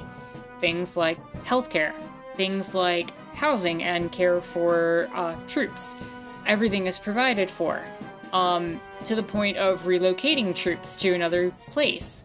A lot of the tools, and it's also the incentives. It's healthcare that you get as part of GI Bill packages. It's the incentives provided for housing. It's the incentives provided for basically, education and everything else. All of the things that we want to see under socialism come, at the cost of military budgets, but the military is the one providing these for people that they've enlisted and recruited into imperialistic and colonial projects. So, it kind of makes sense when you take into the full extent of the military-industrial complex the fact that it is useful for the military to not provide these tools of socialism, or else they couldn't get people to be recruited into the military. Il says, yeah, and if you're active duty and something is wrong health-wise, you pretty much get it taken care of and not worry about the bills. So, Perry, when you're active duty, it's pretty much guaranteed. When you're after that, you do get benefits in terms of your health insurance that a lot of other people would not get. You also get access to VA hospitals, which, there's a lot of mixed opinions about VA hospitals for reasons. And yeah, active duty is anytime you're in uniform, not just deployment, as Unpredictable said. So the point is that they want you to, as a society, as a collective, to be fine with these perks being handed out in exchange for you imperializing and colonizing other people, for you serving on military bases in other countries, for you doing these things while never providing it to people at the cost of billionaires and the wealthy. So that's the conversation starter right there. But I want to hear maybe some of your perspectives on this. What are other ways that that's tied to the military? Perry says, so it's not as straightforward as not active duty, basically. Exactly. Flying Chirk says, by withholding basic healthcare, housing, and such, they can use them as leverage to get people in the military. Exactly, and they do this same tactic, not just with the military, but to get people into jobs and force them into certain positions. A lot of the positions in society that you know, quote, a lot of people wouldn't want to do, they'll use these job programs that when somebody is unable to or unwilling or unable to provide for themselves, say with like food stamps, and they require food stamps to just get by for a period of time, they'll often put them in job training programs that are not actually job training programs, but are job recruitment programs that kind of push you and say, if you don't get a job in X amount of time, you will end up losing your benefits. So when capitalism says, oh, working these type of jobs is a choice, it's not always a choice. When the choice is eat or die, you're not really given an alternative. And the military kind of takes this to another level. If you want a decent life and you want to be able to provide for the next generation, for your kids maybe, or for someone else in your family, to give them a better opportunity in the future, then for a lot of people who are impoverished, the only option really is to join this imperialist cult that is the military.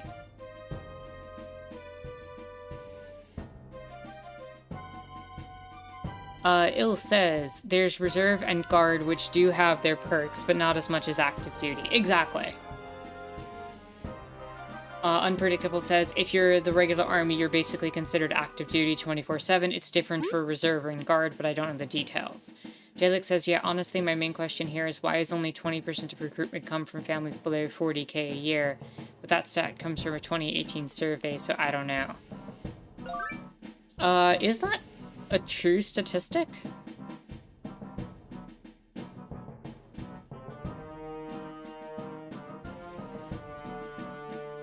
Can somebody confirm that? Because percent of recruitment by income? That might be a specific branch, maybe?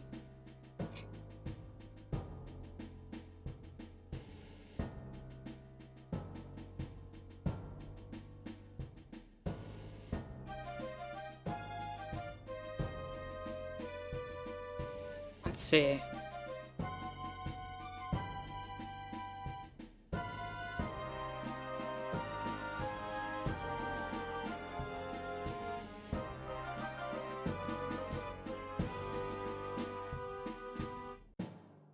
You think medium family income is something like 65k? That's still not a lot in a lot of areas.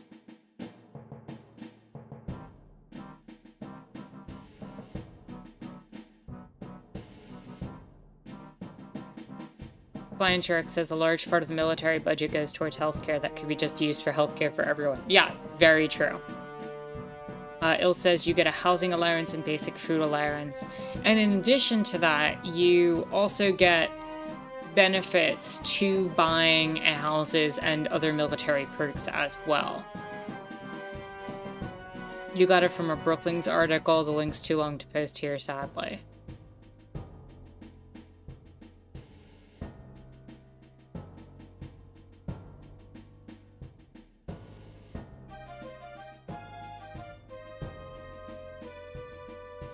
Unpredictable says what I'm saying is that 40k or less might be less than 20% of the population, depending on how you're measuring. Let's see, who serves in the US military?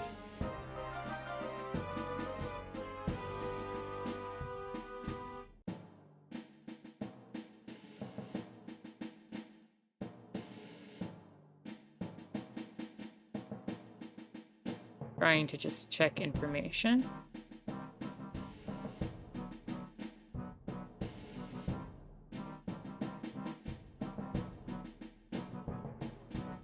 See, I think I found the Brookings article you were talking about. See, in April 2018, demographic analysis by Council of Foreign Relations indicated that modern military draws heavily from middle-class families. Over 60% of 2016 enlistment came from neighborhoods with medium household incomes between $38,000 and $80,000. That's really, really difficult to assess. Because 38,000 in, say, I don't know, pick a location, let's say, Alabama, doesn't mean 38,000 in, say, New York, for example, or in parts of California. So these are really hard to measure the poverty levels of the families that are being drawn. Also, this is Brookings, so, I mean, not exactly your most... Let's see.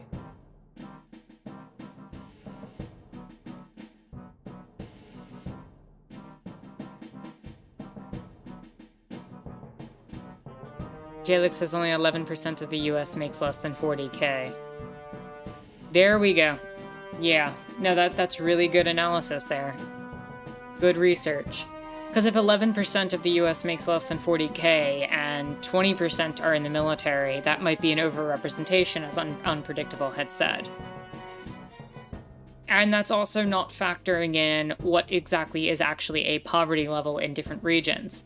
They're also lumping in 40,000 and 80,000. And I can tell you and promise you that, first of all, that's 2016 money. Second of all, 38,000 and 80,000 are very different lived experiences.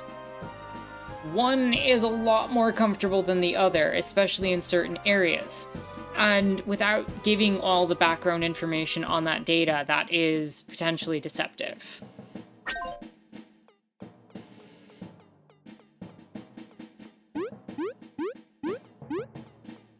But there's definitely reason to believe that they are trying to recruit from poorer populations.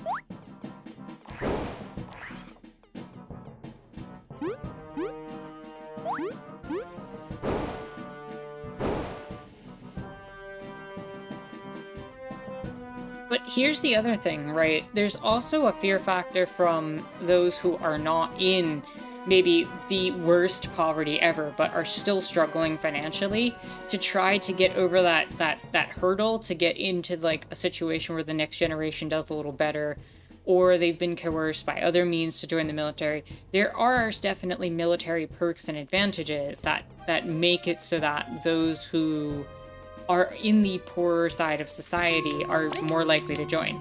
You're not seeing a billionaire join. You know, the kids of billionaires are not joining the military in general, right?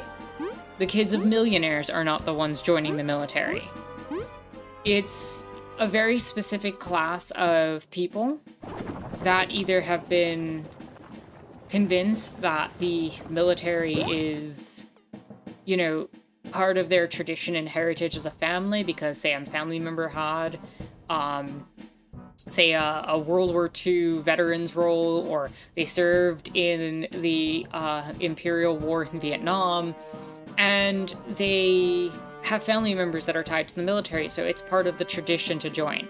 You also get those who are in these income brackets, and even if you're someone with an annual income of, say, $80,000, you're still incentivized to join because those perks end up making it so that one day maybe you can buy a house. They make it so that one day if you have a medical need, you might be able to cover it. There are these advantages. You can get an education that maybe you wouldn't have otherwise been able to afford. 80,000 is still not that much, again, in certain locations. Like if you're in parts of like LA, San Francisco, if you're in New York City, if you're in parts of Chicago, that value is still not a lot of money to live off of. You're certainly doing better than somebody making 40 grand a year, but that's still not like you're living super comfortable. 80K is definitely still pretty hard to pay off student loans. I'm security chief here, or at least was. After this, I'm totally retiring. What a humiliating situation. Ugh, the wasp trapped us here. Something is blocking the door and we can't get out. I know we're in a difficult situation here, but here's the backup generator room. The wasp damaged the computer, but the only way to turn the backup power on is to spin that crank. Do you have any way to do it? Of course I do. V, do the thing.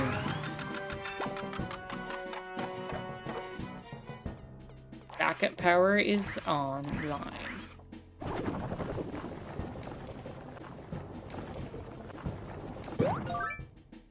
Jalix says different areas in the US cost of living. Wasn't thinking of that.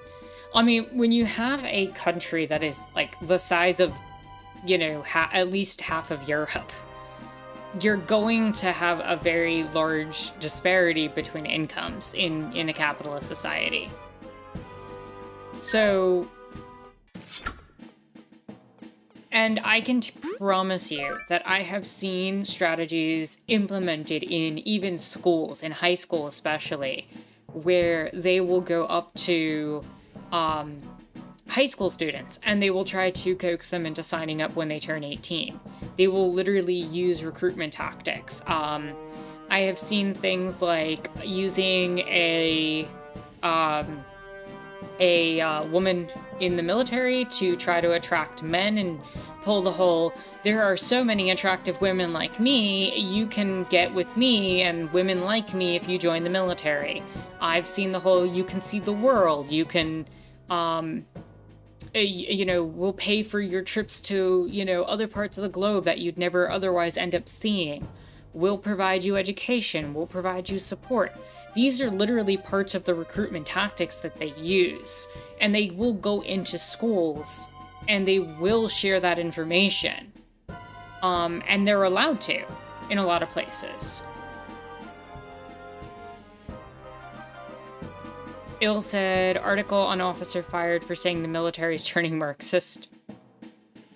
Jalek says the Europe is slightly better. Well, Europe doesn't have the largest military in the world, bigger than like twice the size of even its greatest allies.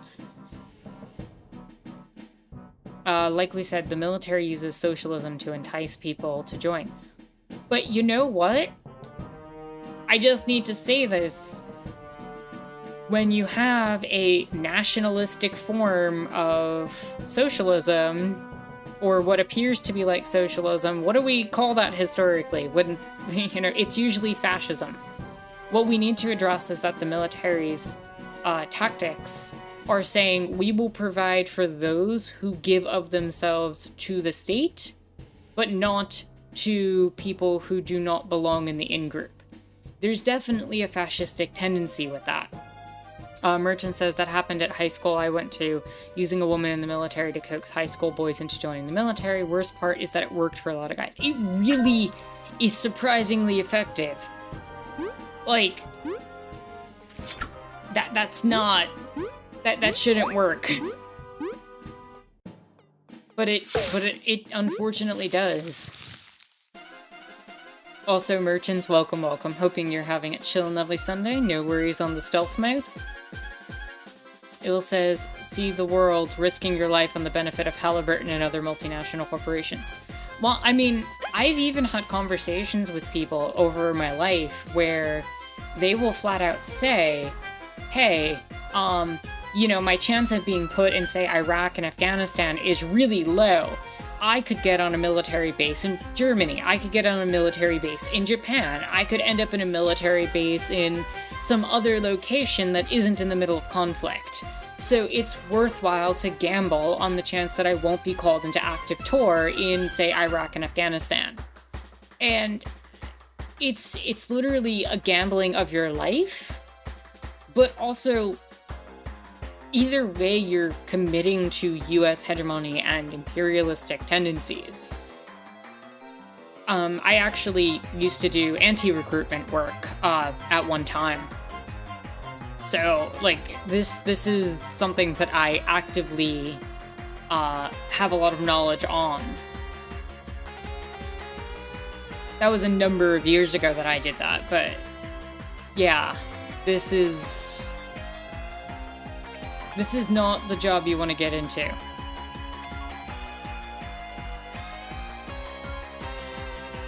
Duke says, as a poor person, the military, albeit non-US, really did help me pay for my time in university and was a way of getting me independence at a young age, something I needed. And they bank on that, Duke. And that's the thing, right? Duke, I know I'm not necessarily being critical of the fact that people make these decisions. My point is that the system incentivizes the individual people, such as yourself, to make a certain set of decisions when this should be freely given to everyone in the society. And to follow up, Duke says it makes sense in terms of people's physical capacities to get people out of high school, to be honest. Flying Shark said, I think because you're not, quote, required to join the military, people don't think of it as a problem. Withholding basic necessities from people unless they sign it gives them a lot of power over people. And they've said the quiet part out loud, right? Like, I think that's the most important thing to acknowledge. Like, they know what they're doing. This is purposeful.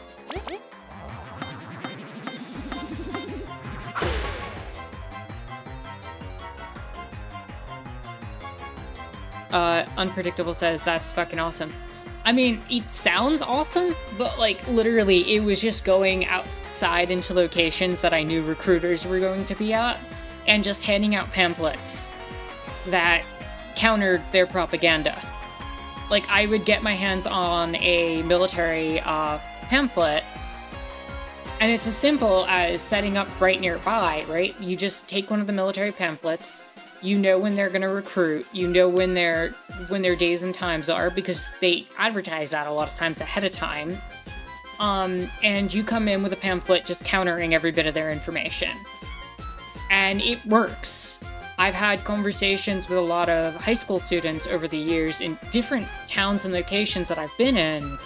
And the conversations usually ended up... and it worked a lot better also when I was closer to high school age. Now I feel like I would just be a creepy adult standing in front of a high school. So I wouldn't do that. But definitely encourage younger people to go out and talk to high school students and do that kind of work as well.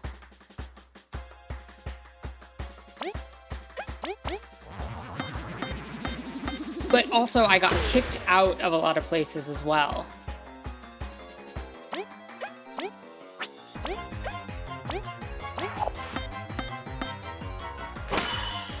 Like, even at a younger age, I got kicked out of places. Like, the military recruiters would come over and would flat out tell me that they were going to call the cops on me, and I had the cops called on me a few times.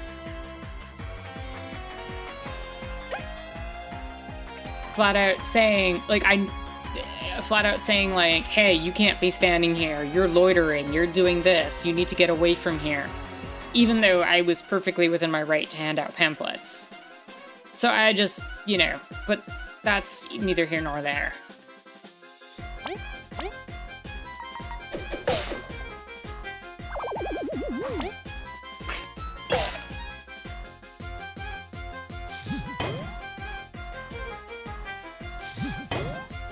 Jalek said they don't get special privileges with being able to go to high schools while school was still going on there. They advertise just like every other company here, at least. Yeah, that's unfortunate, though, that they still get to advertise like that, but at least they're not in the schools themselves. The fact that they're able to go into schools is one of the worst aspects of the recruitment process, as far as I'm concerned. Duke says, yeah, it was actually a good decision in terms of how things turned out, but I was also not required to go overseas. The US military is a very different beast and contract. Very true. Very true. At a certain age, it stops being possible to do. Yeah, for sure. Like, I could still do anti-recruitment work, but I definitely wouldn't be the person going into the field, as it were. It just isn't relatable. Il says it's weird how it turned out for you. How did it turn out for you, if you don't mind me sharing?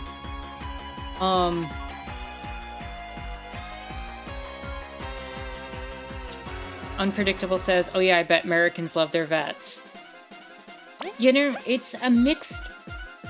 I have a mixed bag of feelings when it comes to vets, because on the one hand, I am very empathetic to the fact that they themselves were coerced into buying into propaganda that often leaves them in very dire situations after they get out of their situations. For as much as I'm praising the healthcare that a lot of people get after being in the military, veterans often do not get the extent of care that they need and often end up homeless or in very dire straits in society and end up losing a lot for what they think and are convinced is a very good procedure for themselves, either to get future benefits or because they were actively trying to do good and serving state propaganda for themselves.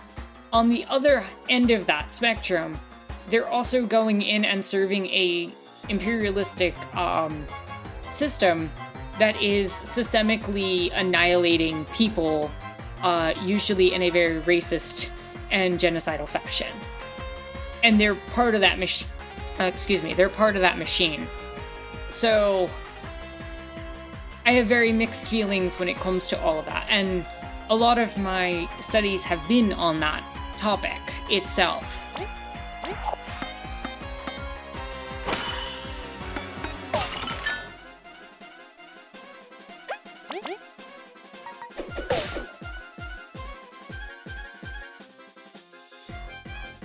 Are vets treated well or badly now? So here's the thing, Jalix. Vets are treated well in the sense that they get a lot of societal perks. They get a lot of post-service benefits. There are certain places that will exclusively hire vets, for example. There are certain things and benefits that you can get. However, if you are someone with, say, PTSD, and you,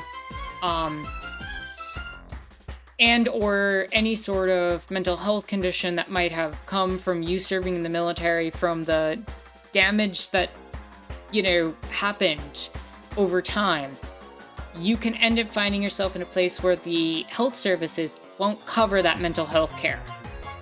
Mental health is a big problem and a big hole in the military's healthcare benefits. They'll be the ones, the military will provide you state-of-the-art, say if you were an amputee, for example, they will be the first ones to give you a state-of-the-art prosthetic. They will give you top of the line for any of your physical injuries. But they'll give you nothing in terms of mental health services.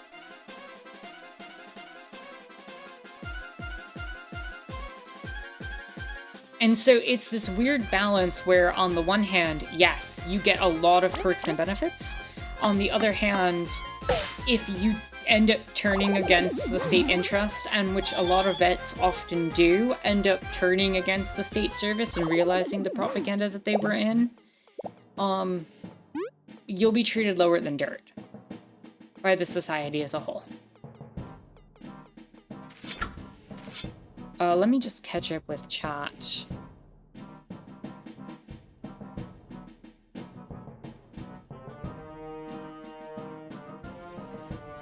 Duke said in every country veterans get the short end, but pretty wild how it happens that way. Even in Rome, there was origins of the Popularist faction.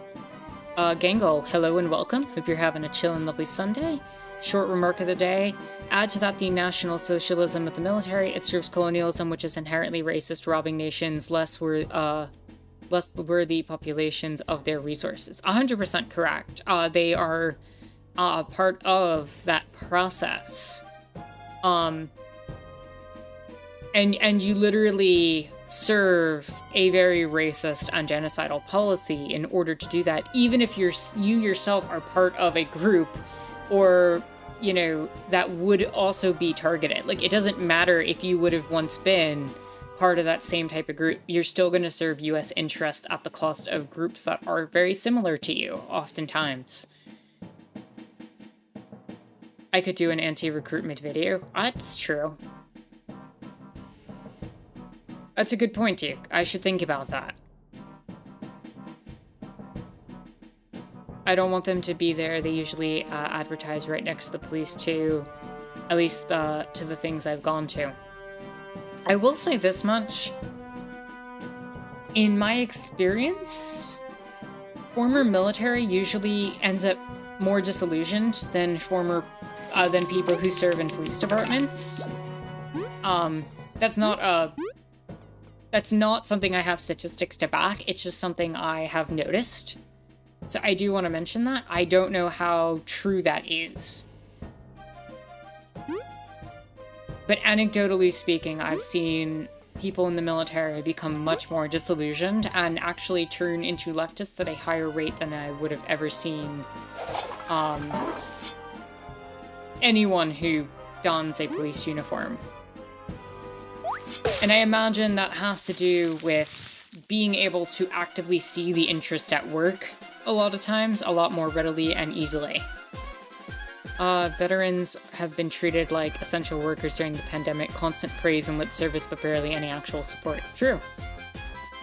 It's very true the military is socialistic in some ways, especially how they treat disabled vets. But, like, the price these people had to pay for that, I wish, everyone had that type of service. And that's really the point of this conversation. Everyone should have access to these services.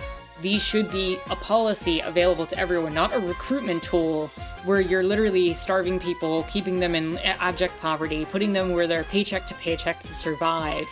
And then you tell them, here's a potential way out, here's where you could get an education, here's how you could benefit yourself. All you gotta do is sign up, enlist, join the military, go through basic training, have yourself more or less, effectively brainwashed out of all of these propaganda tools, and then we're gonna send you off to go fight for imperialism, and you come back and we're gonna treat you like crap. Like, it's really this mixed bag. And the thing is when you ask that question, Jalix, about whether or not vets are treated well or poorly, there are people to this day who will tell you they love vets. They love and will defend other vets. They want vets to have the best care. And the same hand, they'll vote for politicians who cut vet funding. And at the same time, they'll scoff at homeless vets who can't, quote, pull it together. It's a really strange phenomena.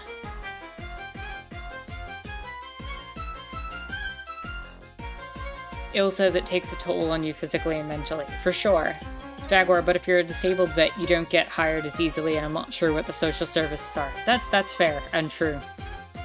Duke said the police take care of their own all the way to the grave. The military isn't so kind. Yeah, once you're no longer serving the military, you're not part of the in-group anymore as much. Especially if you're from one of those wars that we, quote, lost. They don't care quite as much about you.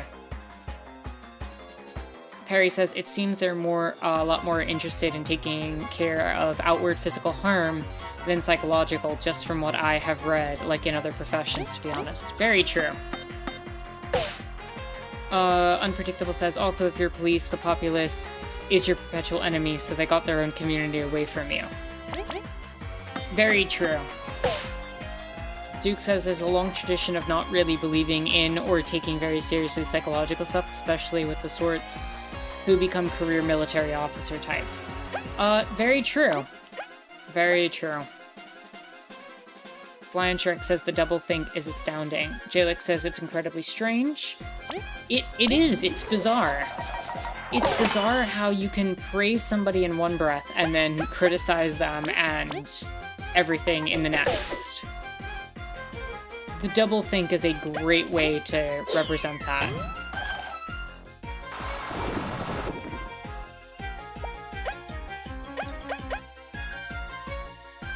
Harry says the psychological stuff starts getting at what they're doing in the first place. The psychological stuff starts at the recruitment. If you look at, and I can't speak to what the military looks like fully in 2022. I haven't looked at their recruitment tactics in a number of years. I am behind the times with that. But I will tell you this much, that if you go back to even the imperialism and the imperial war in Vietnam and Korea, what you will find is that the recruitment tactics often relied on racist stereotypes, often relied on homophobia, often relied on anti-feminist positions, certainly anti-feminist positions. They hate you, almost purely misogynistic positions. The things that would come out of recruiters' mouth that have been quoted in books on these topics are absurd. And for as much as the US military positions itself as being much more friendly towards women, or much more friendly towards gay people, or any other population, they still follow a philosophy that centers itself on cis straight white men.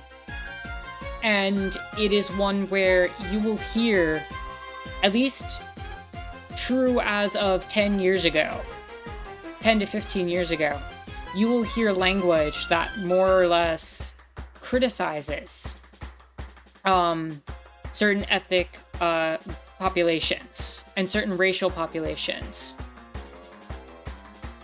And it starts in the recruitment, it enters into basic training, and an entire different philosophy is taught to you. And the thing is I will be real with you, some of the stuff that goes into basic training could be very much a good thing if it was implemented in certain ways. But, and I'm talking about the physical health and conditioning aspects, and I'm talking about other components of it, but the psychological damage that's done, the non-educational parts, and the brutality at which they treat recruits, I don't think is necessarily useful at all.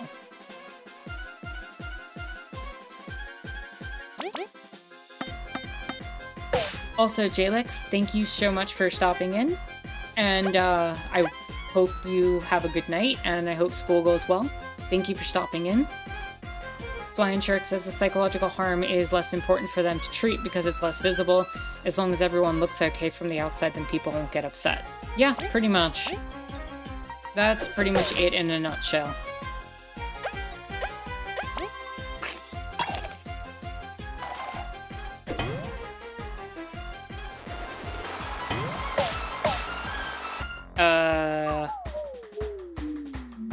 Did you just knock V out?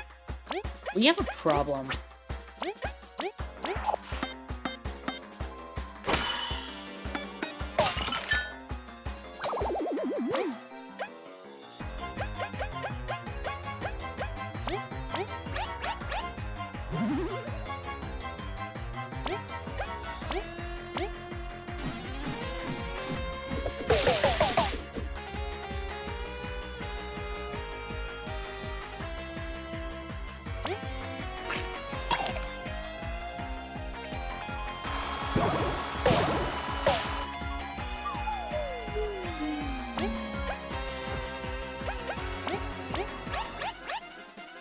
Get back up here. Do another hurricane toss.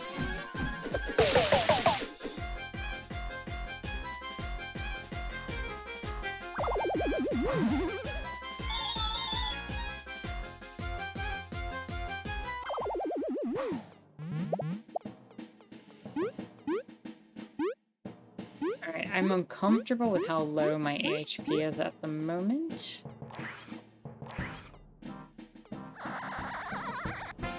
You found a history book.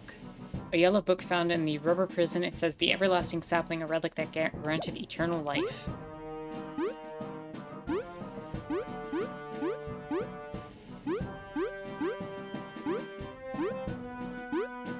So, yeah, this has been a good, intense conversation.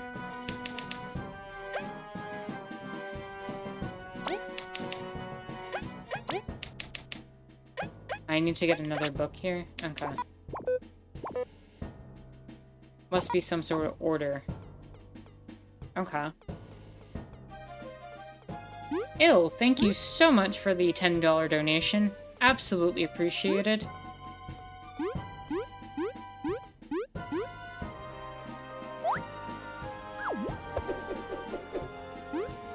It's really very generous. I genuinely appreciate it. Like, no comment for me to read either, so I'm used to having the little follow-up where it's like, ill says, blah, blah, blah, but no.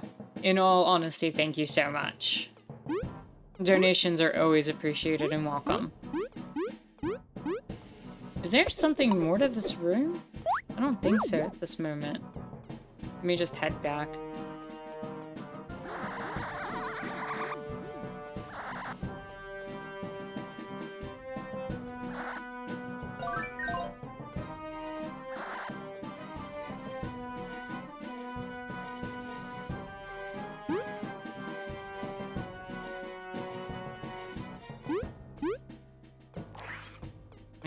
I should probably try to get to... Okay, so the answer there... Is there another opening on this side?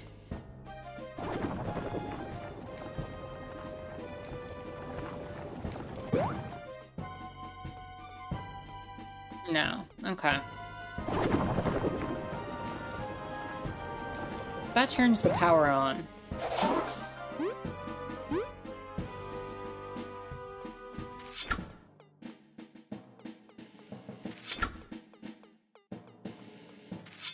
Okay, according to the map, the library is to the right.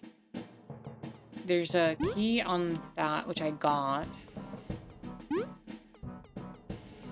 I should try to find my way to Venus and heal up quick.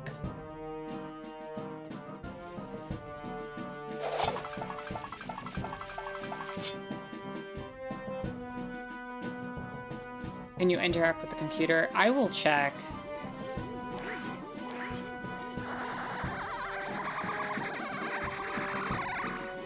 I don't have an issue going back. I just want to get some healing in.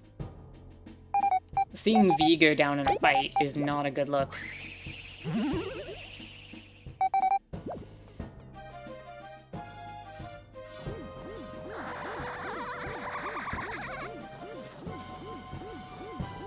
It's also just really bizarre to me that so many people in the US are... You ask them, like, oh, what do you think of socialism? Or whatever. And they have such a negative response to that question. But they have absolutely no problem with these things that are socialistic when it's provided to the military. Then it's just making sure the vets are safe. Then it's just making sure, you know, the country is protected. As opposed to understanding that part of protecting the country is making sure that people can just eat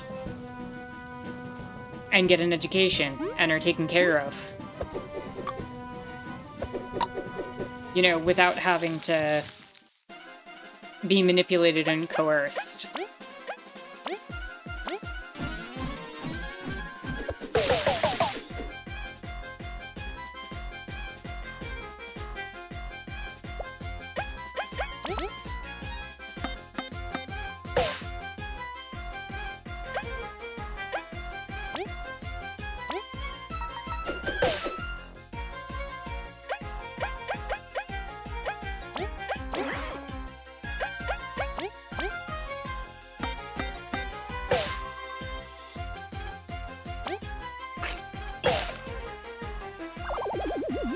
Bill said the Red Scare left a giant scar on people's view of socialism. Absolutely. Absolutely. And it's unfortunate that, especially in the older generation, that they can't adapt, or that a lot of people have struggled to adapt to that word.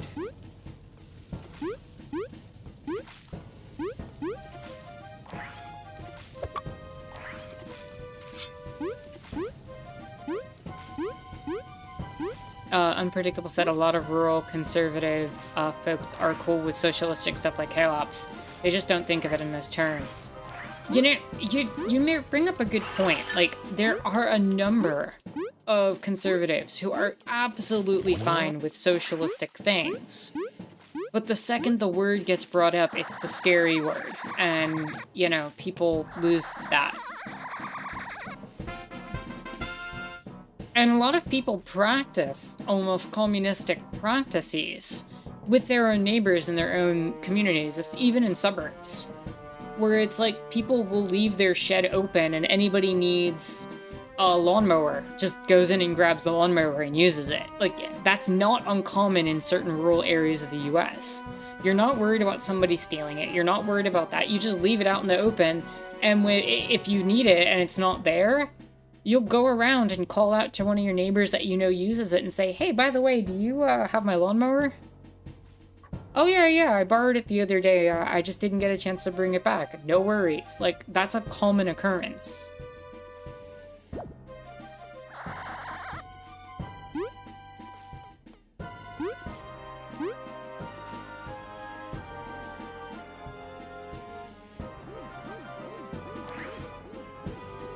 You're literally sharing the tools that you need to survive. Oh, you made a mistake.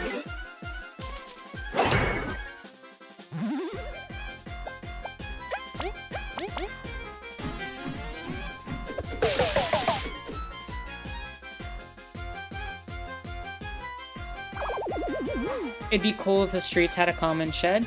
Unpredictable. That is something that I would love to see in more places. Communities gathering together.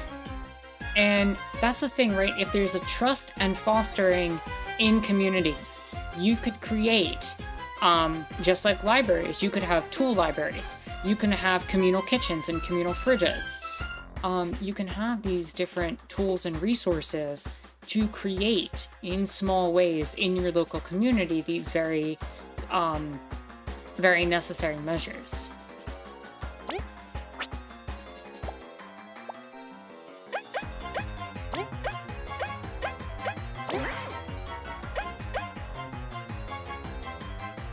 And then of course a tool shop. Yeah. You only need to buy the means of production once, as it were. I like the term tool library. Yeah, no, that's something I would really love to see more of.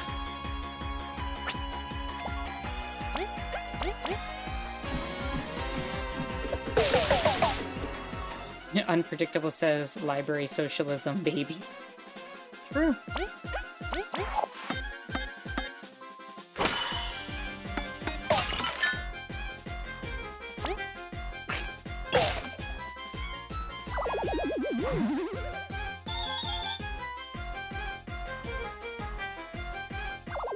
Fine Shark said people love the Affordable Care Act, but they hate Obamacare, despite them being the same thing. I remember when that study came out. That's so much Republican propaganda and so much doublespeak.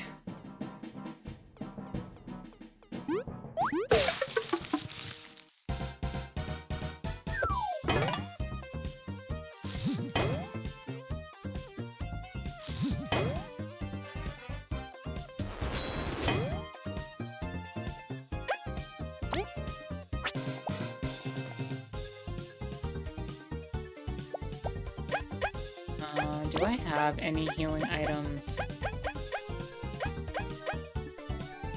I don't want to use these really good healing items.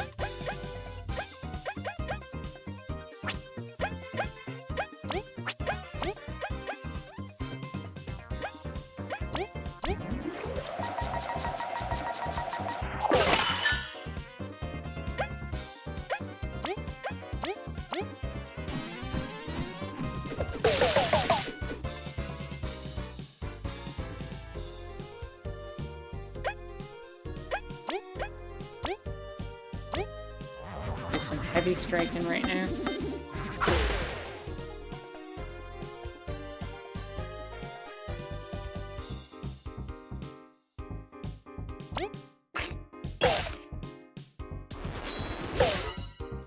And these down.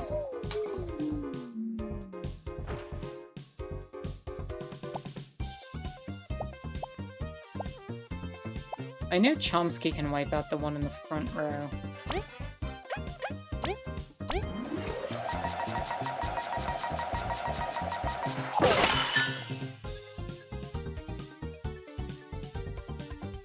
I think I want to get Pep Talk on V.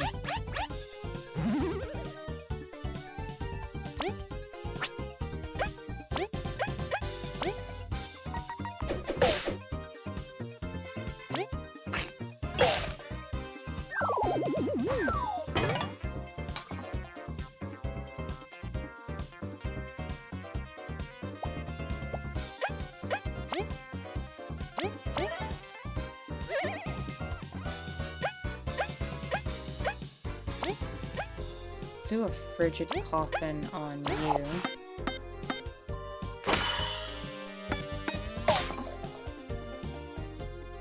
Less than ideal.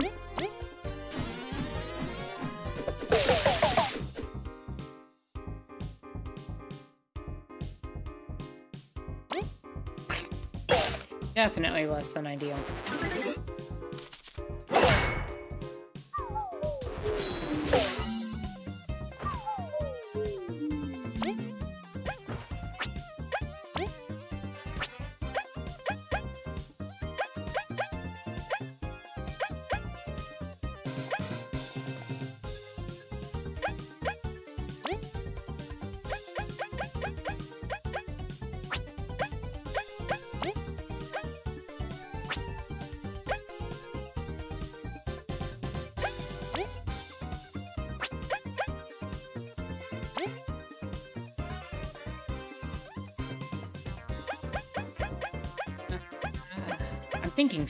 I'm thinking Flea.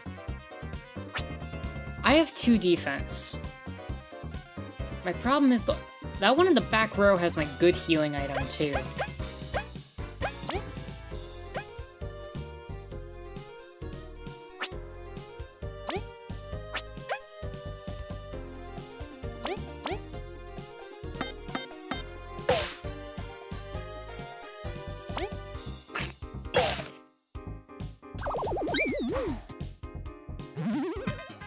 Guess I should have used the good healing item. Oh well. Seriously, Wrong Podcast has some good episodes on what they call library socialism. Definitely have to look into that. That sounds amazing. Bill says, people are used to how libraries work. It's a good way to show people how it can work with other types as well. I agree with you there. It's a great example.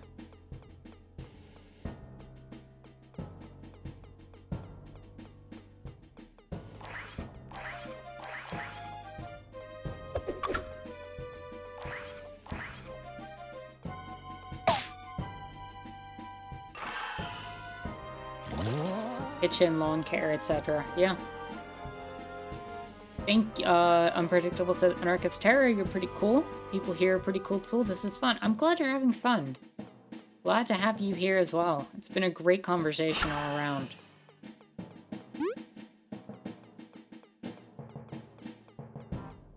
I'm gonna go heal up again.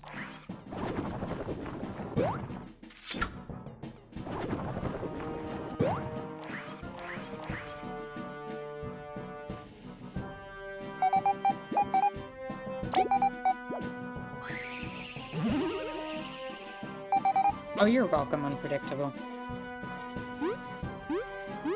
Always glad to have another awesome person in these chats.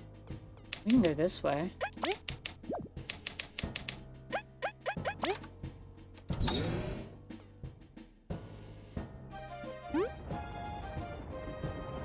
Oh god, what?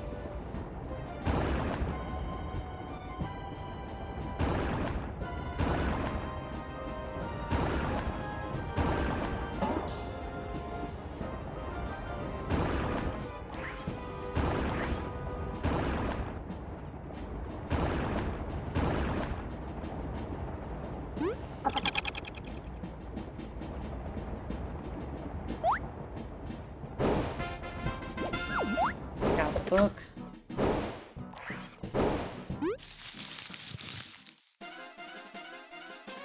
I got past him. We made it.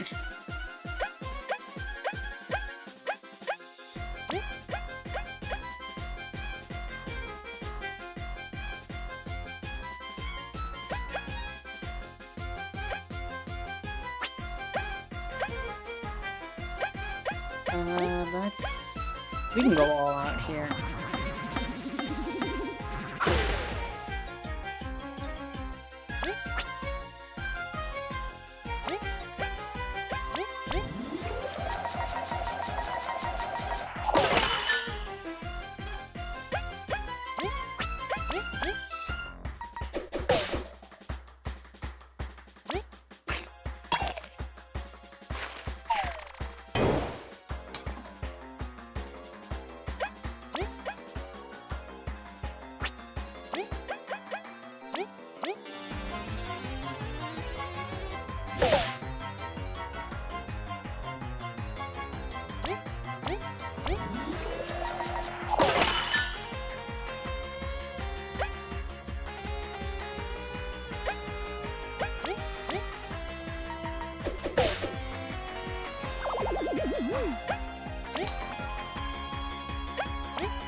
That was completely unnecessary, but it was an absolute wipe. But I knew I was gonna level up from this fight, so didn't make sense not to. Rank up. B is OP, indeed.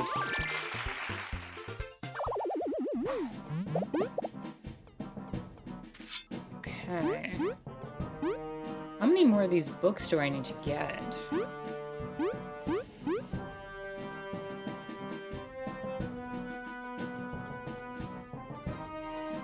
Let's see.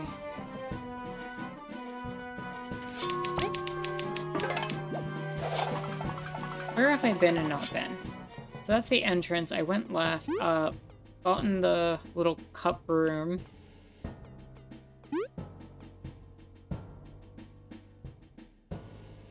That's the main gate. I have to have all the books. I just don't know what the order is.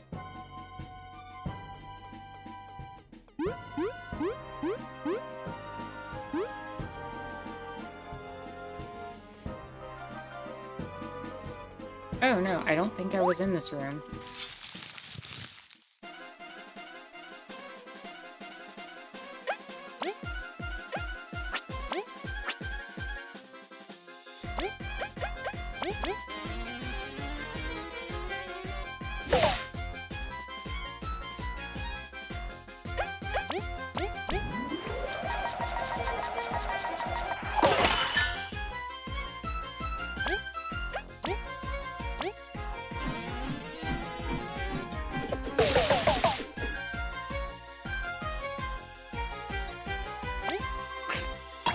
Good try, Chomsky.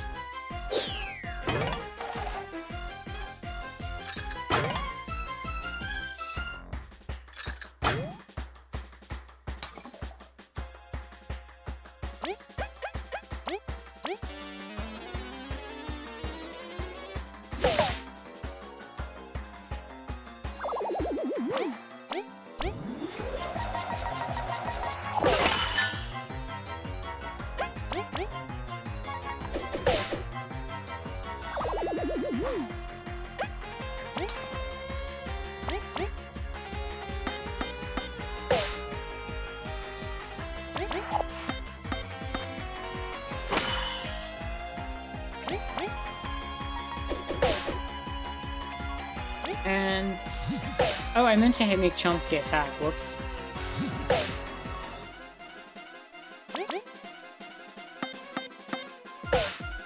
There we go.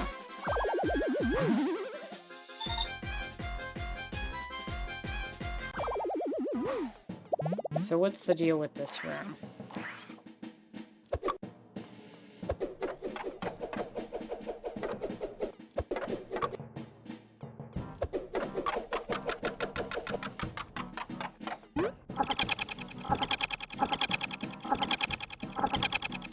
I see.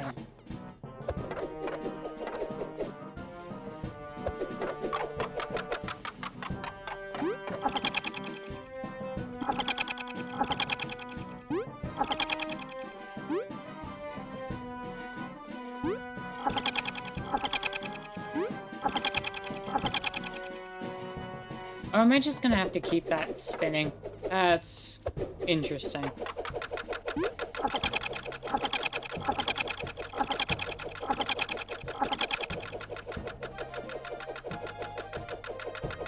A little annoying, but also interesting puzzle.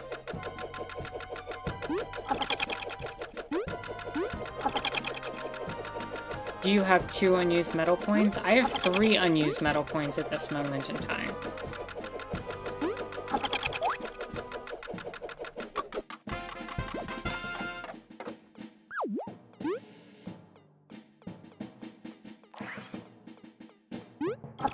Is there anything else there?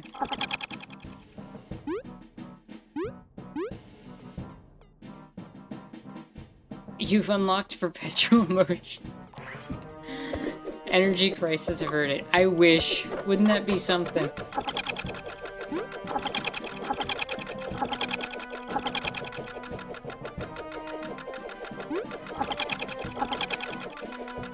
As long as you have a person to press down the B button on a controller, perpetual motion is possible.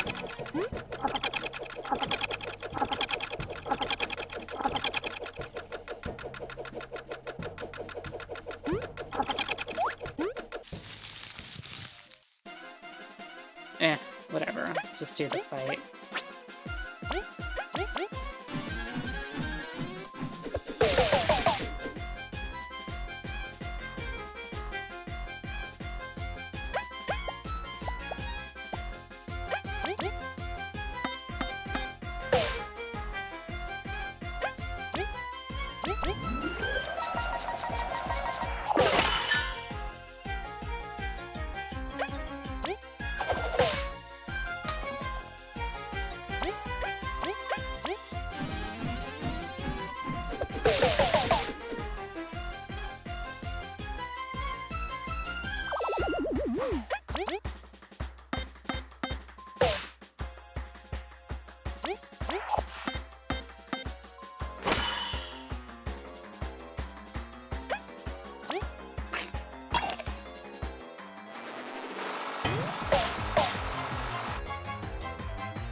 Am I going to use the 3 medal points?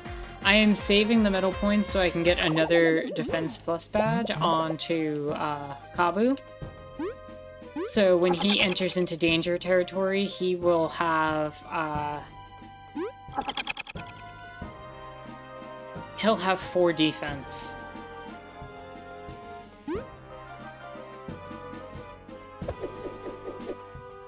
Unpredictable says wah wah wah boo. What is that a reference to? You can always change it? Yeah, I can always change it. Why, did you have something in mind?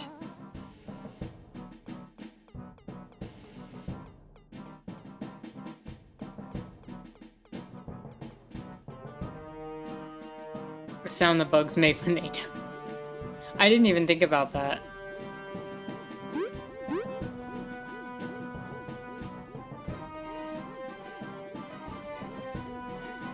You just remembered an OP medal that you can get. You have to beat the boss far to the left of the Golden Settlement. Which boss is that? Because I probably have it then. I beat all the bounties last time.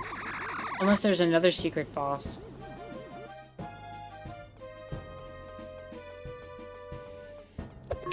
It's just going to be in the back of my back of your head that I have 3 unused medal points. That's fair.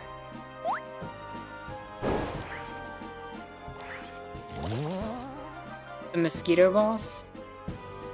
I don't know if I remember the mosquito boss.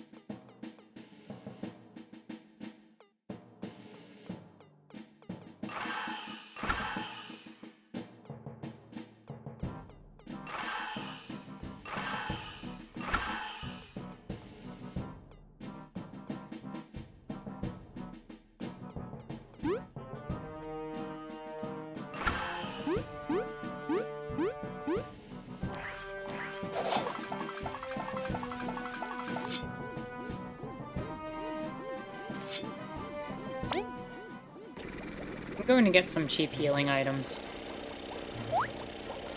Where can I get Dangerous Spuds Flying Shirk? Was that in the Golden Settlement?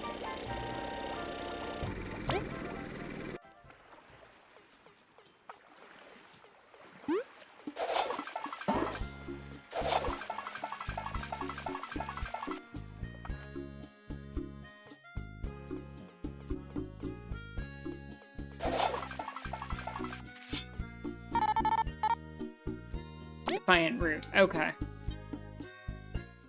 Because I'm thinking I can turn Weak Stomach off of B if I'm using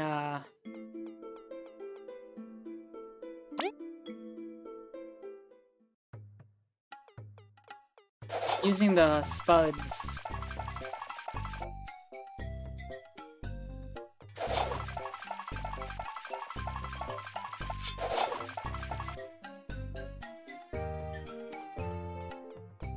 First of all, I would like to store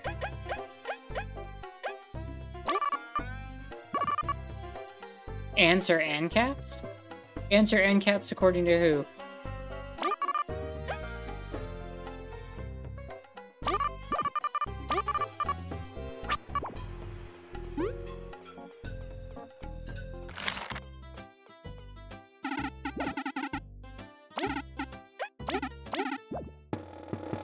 You saw yellow and black banner.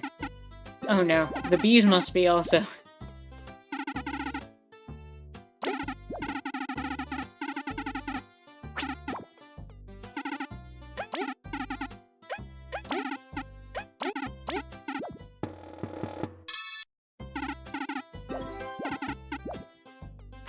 Three crispy donuts.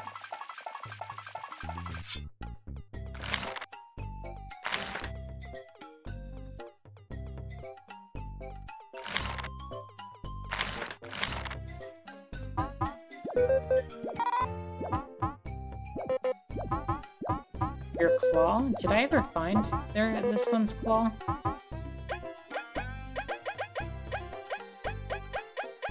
I did not. The baker's super cute. All the bees are cute. The bees are adorable in this game.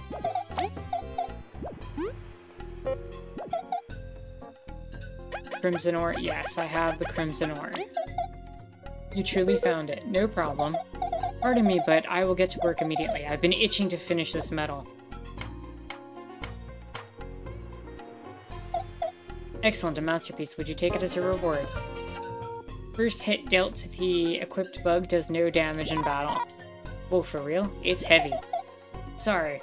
I've made it light enough for you, brave folk. We'll manage. Thank you, Miss Butamu.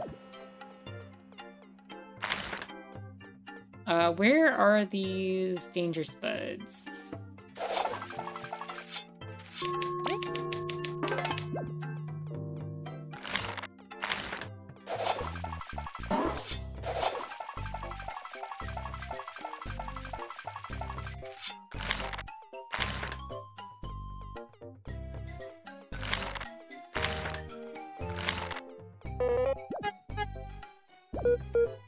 Like to hear more about your miracle cure? You see, I've been studying Bulgaria's flora and their properties for many moons now. I found a combination that should heal any illness. That's a berry maker right there. No, my hope is to be able to offer cheap treatment. You are a noble soul, and I will gladly lend you my strength. You've heard of Snake Mouth Den? Yes, we're deeply familiar with that. Excellent. Although the white Sufi petal I seek actually grows over the den itself, I haven't found a way to reach that high place. So we should try to get really high up. Leave it to us. With V's flight, there's nowhere we can't reach. I'll be counting on you. Don't get hurt.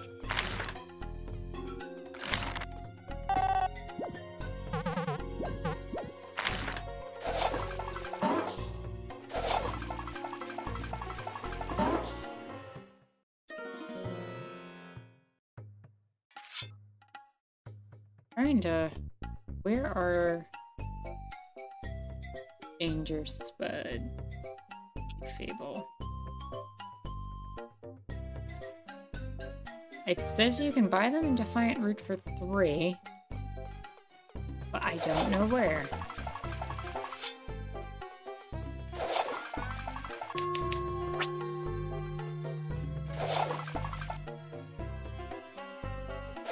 Oh, is it behind the... Is it in... There it is. Thank you, Shark. 2, 3, 4, 5, 6, 7, 8, 9, 10.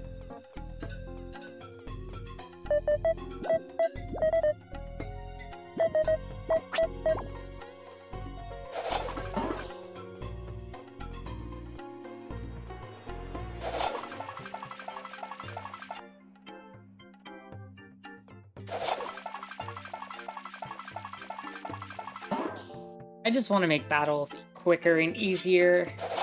And I know there's eventually going to be a boss.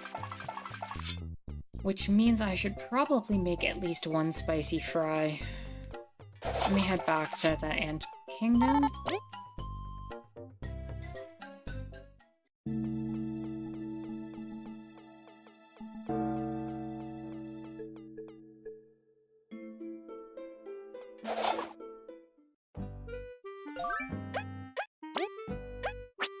Also, if I'm using Danger Spuds for most of my stuff,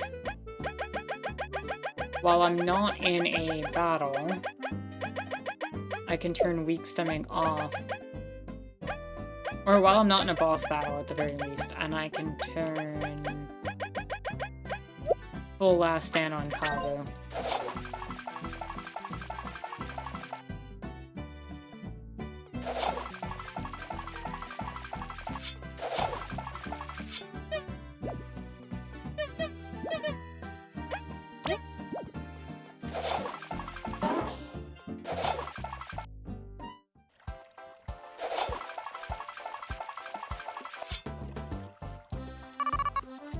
Spicy Berry.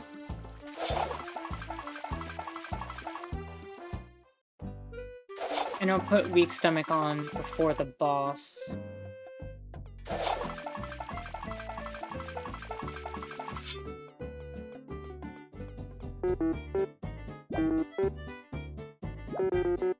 The most sweet thing and the most tangy feeling. I need 2 dishes not found anywhere else, which together will contain these qualities. Once you found them, bring them back to me. Alright, so that's the crispy donut with the, other thing that makes the best healing item in the game. Spicy Berry and Danger Spud.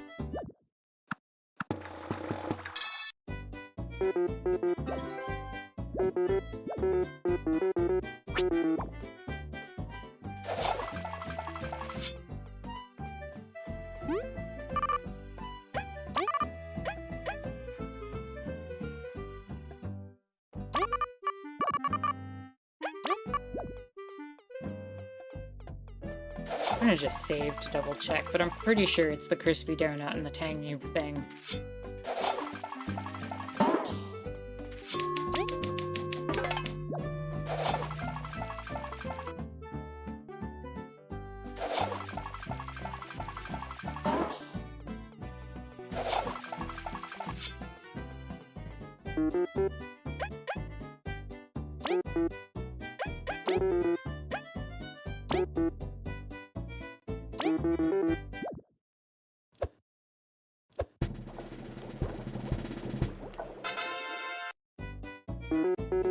The ultimate dish. You got the Queen's Dinner.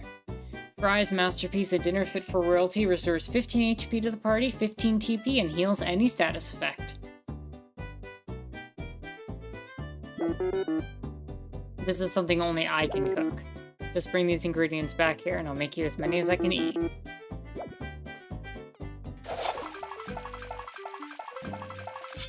I'm going to put that away, though. I would like to store that. Yep, that's it. Almost a full restore. Pretty much. It's pretty much a full restore. Might as well take the free heal. And then we'll make our way back to the prison to... Will it cure V's poison if V has weak stomach?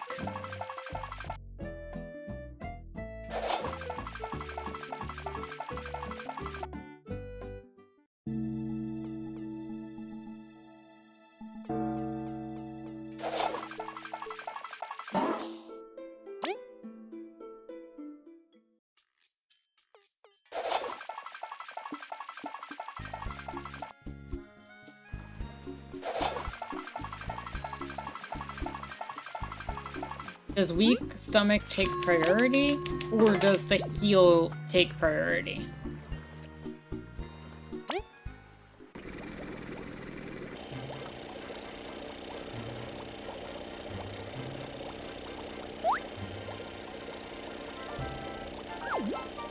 Okay.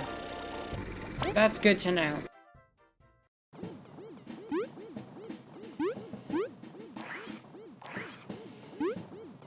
Well, fortunately,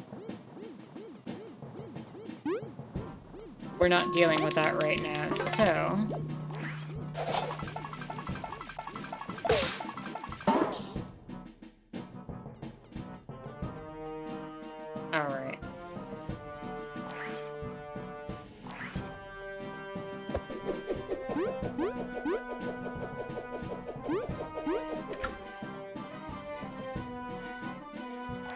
get back in.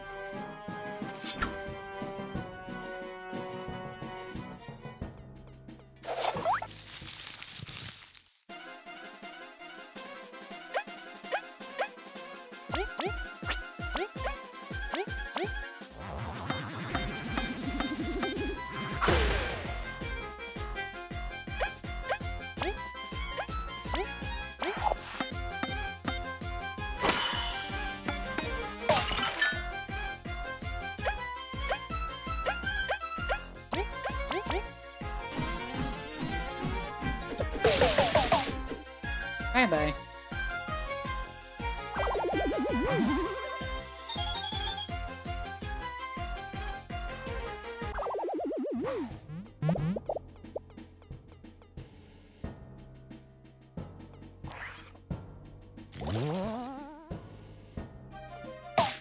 Wait, what?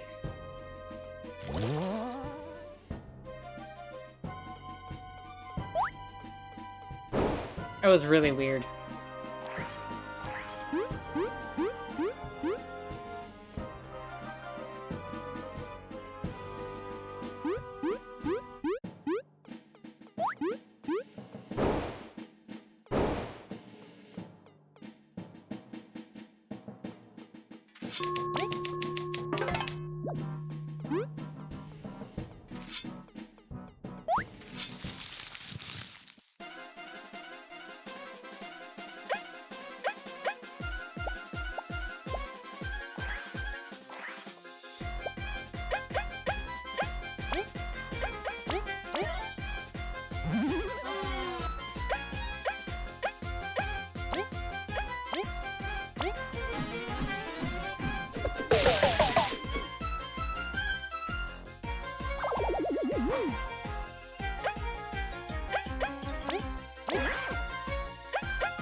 Go Chomsky.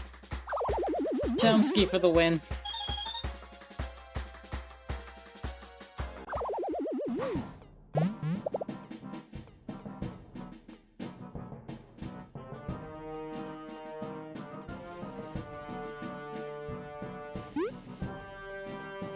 I don't know what the book order is.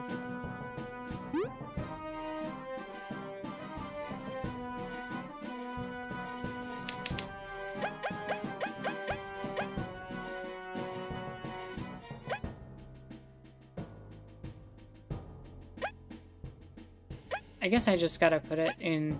The Ant Queen and her daughters came searching for... the Kingdom of Bulgaria. Many explorers gather there. The Ant Queen and her daughters came searching for... the Everlasting Sapling. Although it hasn't been found, many explore looking for it in the name of the Ant Queen. There we go. You found a wooden crank.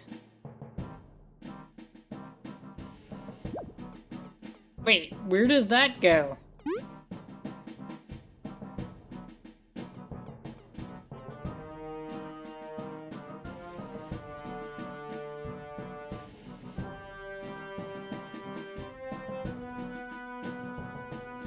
Prank you for being a crank.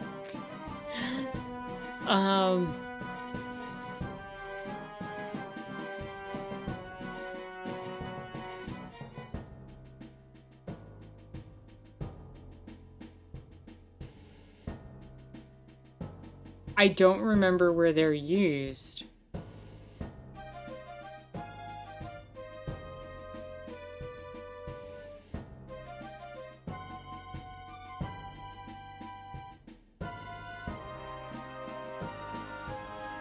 The room with the fountain, you think?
Is that this room with the fountain?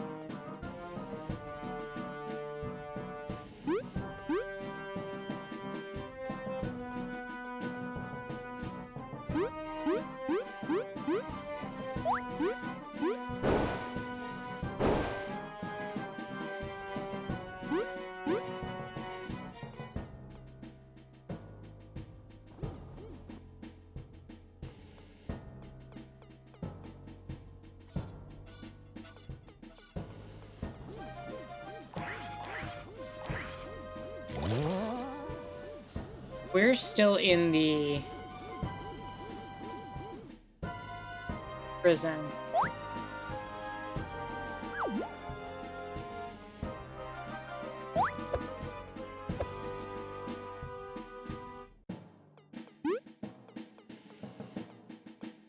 No, this is not the fountain room.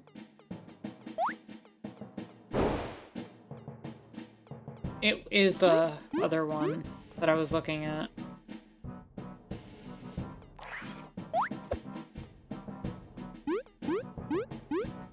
Right now, we just got a crank, and we're trying to figure out where the crank goes to in this area.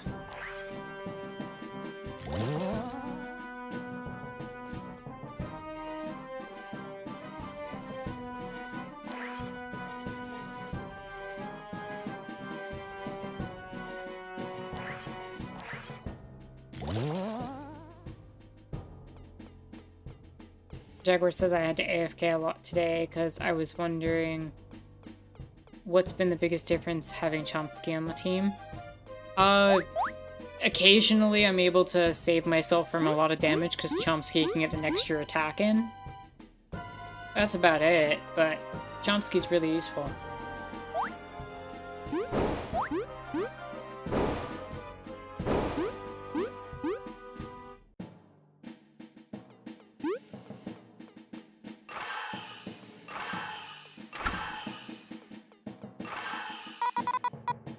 Why is it not working? Just kick it.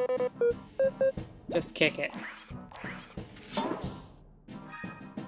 Oh. It actually worked. Whatever, let's see what we can do with this terminal. Toggle positions of the cafeteria tables?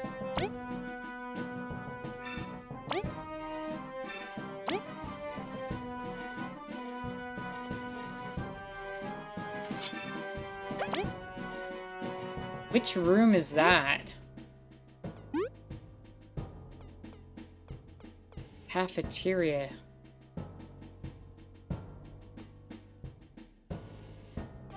Okay, that's 2 screens forward and 1 over.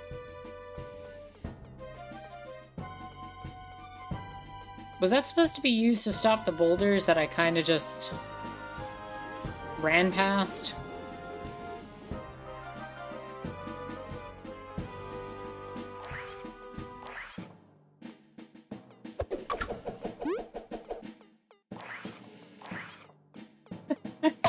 Whoops. I did it the cooler way. I like the fact that it's possible to do that without getting the help that, like, the game offers. That's neat.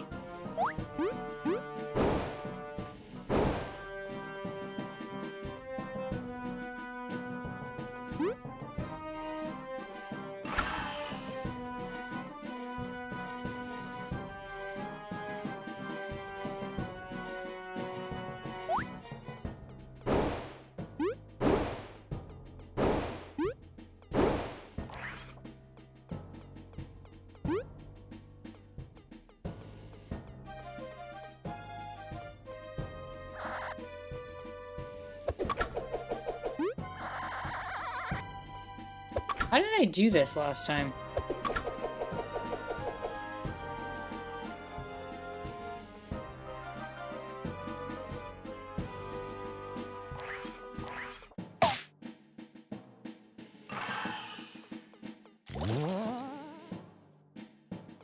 Is the room with the fountain the one behind the library, or is it the one the gym room. Because maybe I'm not even trying to get to the right room. No, but the library, it has to be this gym room. But I don't remember how to get in here.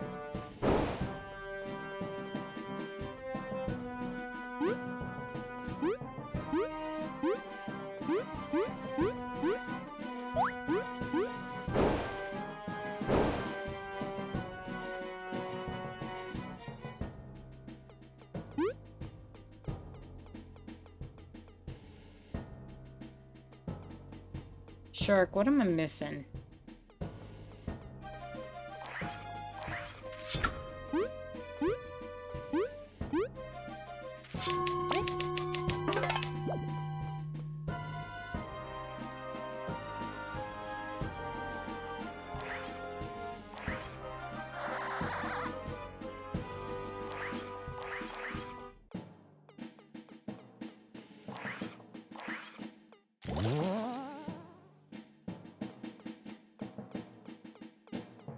Room is on the right?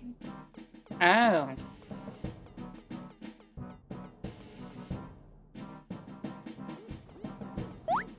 I'll check. You've got a better clue than I do. You are correct. Ah! Yes. No, this is it. Thank you.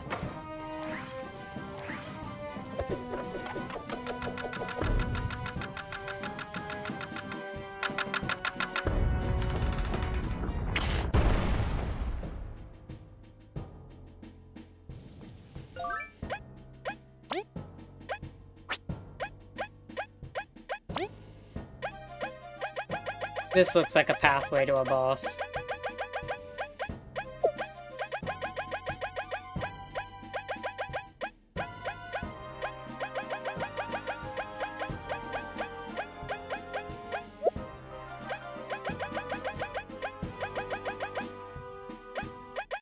Wait, what did I take off?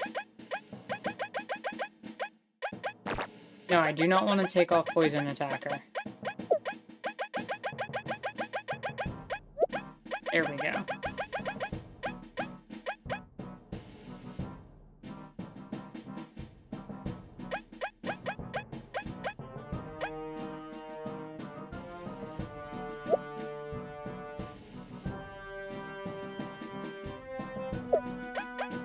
Yeah, I'm not going to use hard charge. That's another strategy to use with the poison.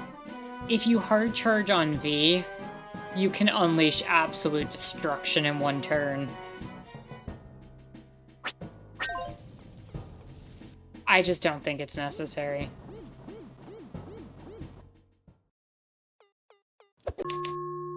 Unpredictable says I haven't played an RPG like this in a long time. You know, I haven't seen an RPG like this in a really long time, you know?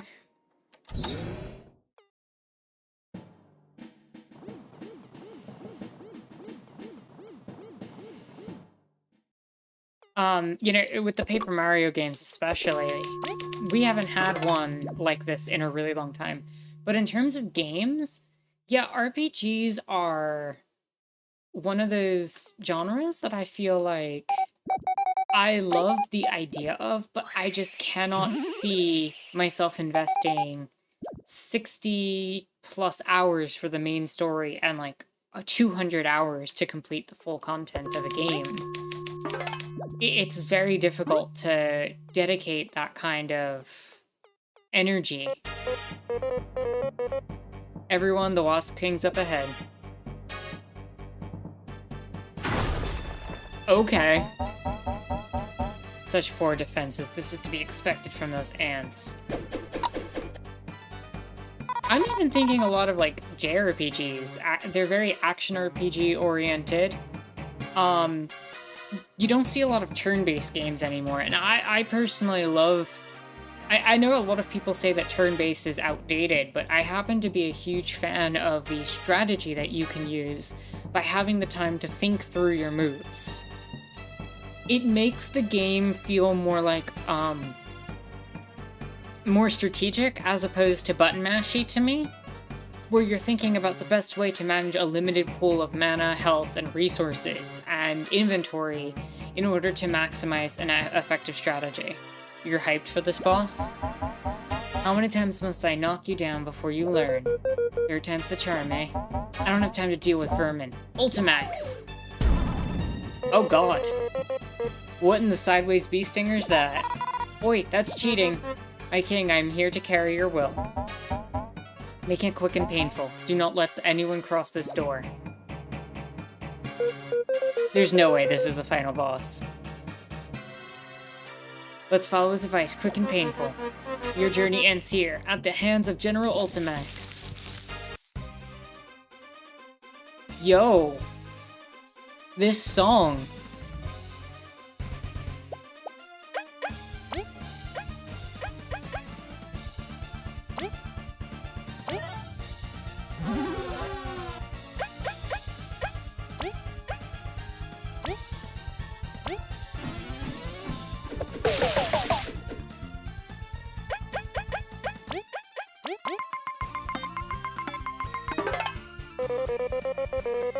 We will not be intimidated by your advanced weaponry. You cannot stop us. Flint's Shark says, not the final boss, but the final areas after this. I figured. So, we'll probably enter into the final area next time. But here we've got this boss for now. We'll give a little teaser to it, I guess. My horn can still pierce through. For Bulgaria, I'll take this thing down. Go, Chomsky!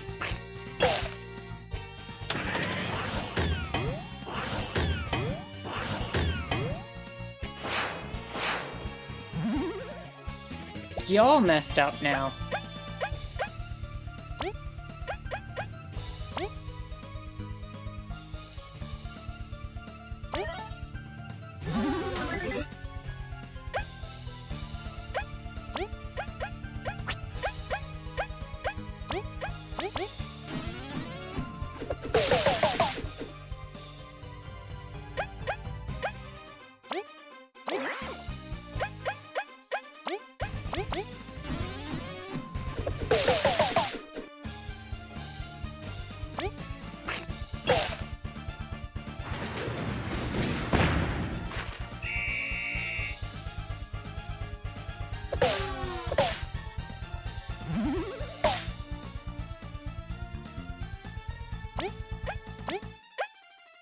OB, indeed.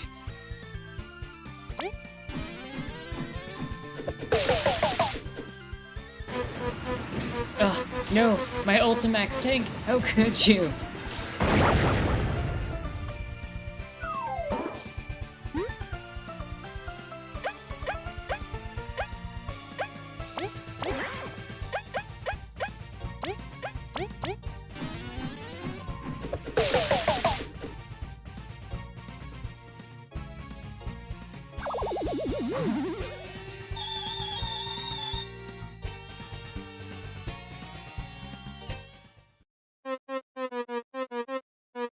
No, you won't pass. No one can pass. You shall not pass. Knock it off, you already lost. No one will pass. Those are the king's orders. I have to follow the king's orders. I must follow. This isn't normal. That wasp in the kingdom said everyone gone nuts. Could this one be controlled too? Just let us pass. You will have to crush my body. That works. That king employs such distasteful tactics. Let's leave this poor guy to the End Kingdom. Indeed, let's secure the area so reinforcements can come in. Then we'll have to give swift chase. I will send the signal. Oh ho ho, the cavalry's here, aren't you glad? Great work clearing the way, Team Snake Mouth. Yeah, it's gonna be smooth sailing for— We did all the work! You all did nothing. We cannot celebrate yet. The Wasp King is brutally powerful. He's gonna pay for bruising you. Mama. Indeed, but for now, we are fortunate enough to have gotten this far. Are we sure it's alright with everyone, having come? Queen Bianca has gracefully offered to protect the End Kingdom while we fulfill this mission. Whoa, I thought she was a super pacifist. Can't reason with a mad bug. My knights and trusted explorers, make your final preparations. We venture into the giant's lair. No bugs land. Jaguar says, I wish there was a way to add a gif. You shall not pass. Just have Gandalf on the bridge. None have returned from it. We have no legends, no way to know what's inside. But if we do not face this challenge, we don't deserve tomorrow's freedom. Let us pray to Venus in charge. What a magnificent rally. I'm pumped up. She's come far, hasn't she? Even you were moved, eh, Leaf? Time to kick some butt. It's time. Bulgaria will be saved today. But I too will reclaim my people. Let's go. Idols first.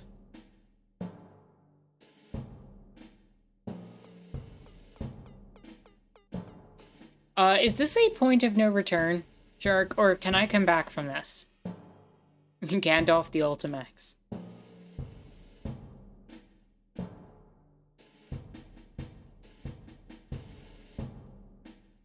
You can come back. Okay, good. Team Snake Mouth. May we be of service, Queen Vanessa. While you ventured into the Termite Kingdom, I did some studying of my own. I think the Wasp King is hiding something, the source of his strength. It probably lies in his crown. Huh. How's a crown gonna pump you up? Before I explain, I want you to have this. The Wasp King has entrusted you with the Flame Brooch. What is this amulet? It feels so warm. This is the Wasp Kingdom's royal heirloom. My mother gave it to me and told me to protect it no matter what. Queen, is this really alright for us to have? Of course. See, this emblem's been protecting me all this time. I don't get how this is gonna help. The amulet's magical. I don't know how, but it always protected me against the Wasp King's flames. I'm not a fighter, but you will most likely need this more than I do now. That might have been useful to give us a little bit earlier, just in case we encountered him on this bridge, but sure. We will safeguard it. It's an honor to be trusted with a royal treasure. Be safe, and beat the heck out of that usurper.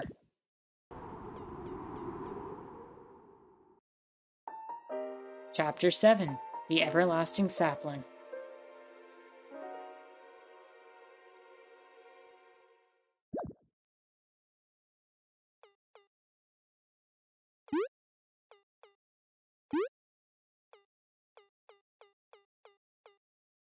That's a CD.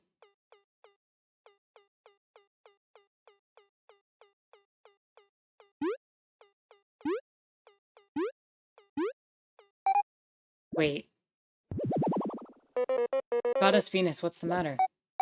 Listen, this is very important. I've been keeping track of your travels through my buds, but this is my limit. I can't help you past here. You'll be on your own. We can feel some strong bloodlust coming from the area ahead. Yes, this is where the Deadlands start. Disgusting, heinous creatures roam that area where the giants lived. They are stronger than anything you will find in Bulgaria. I cannot fathom why they've never tried crossing over. The roaches brave such horrors just to hide the everlasting sapling. Makes sense, right? It's the ultimate challenge. This isn't a game, I'm serious.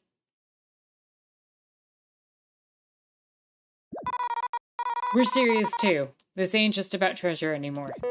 The Wasp King seems determined to go on ahead beyond reason. Even though it's dangerous, we can't risk him succeeding in his quest. Yeah, we can't let him roam around for everyone's sake. Oh, please be careful. I've grown so fond of you all. If you need any healing, just ask me. I really won't be able to help later. Thanks. Alright, team. We're gonna go after that jerk. Can I get a heal? Wait, do I need it? Yeah, I need it.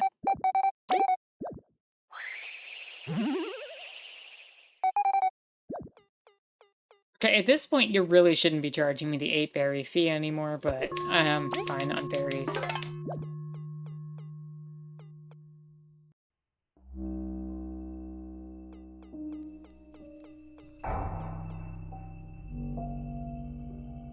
Okay. What fucking eldritch horror did we just end up in?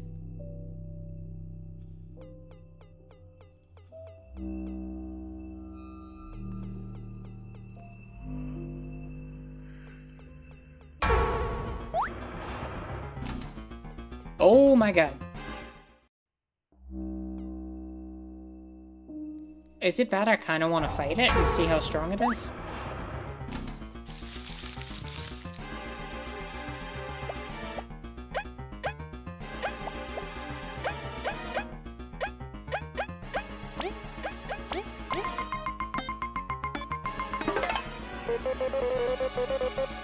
Deadlander Gamma? What cursed creature carried these monsters with ease? We may need to consider retreating. We must block those spore missiles, but that claw cannot be ignored either.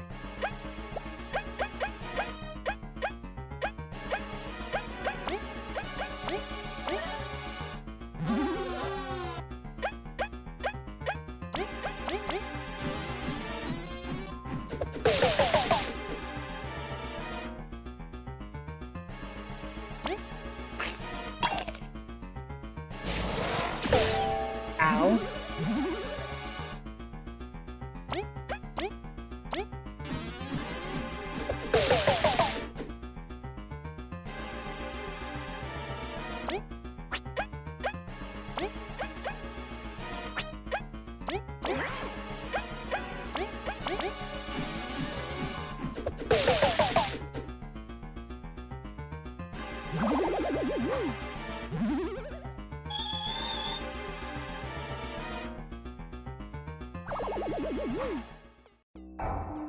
Alright, do not get seen by the ISRN.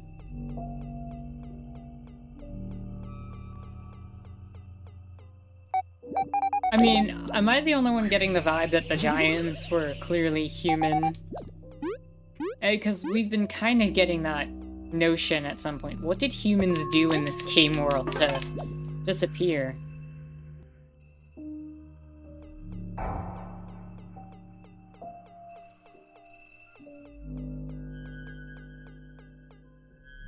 The hell is that?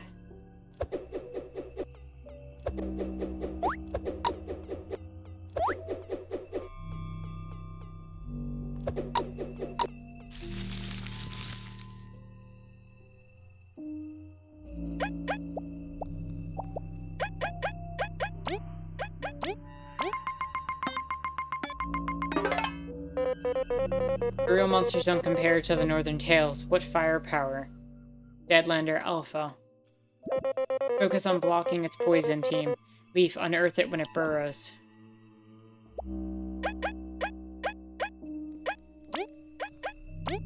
This music, or lack thereof, is eerie.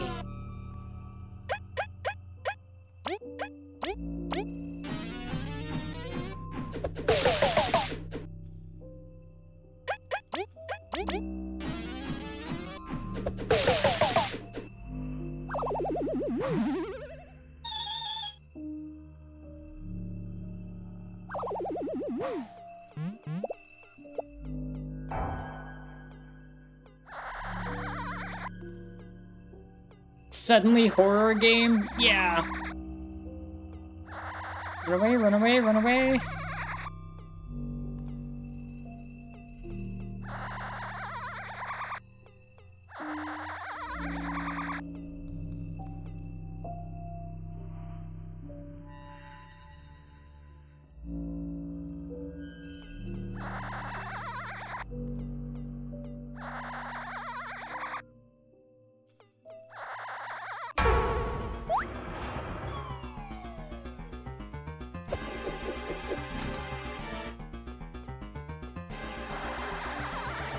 Ah.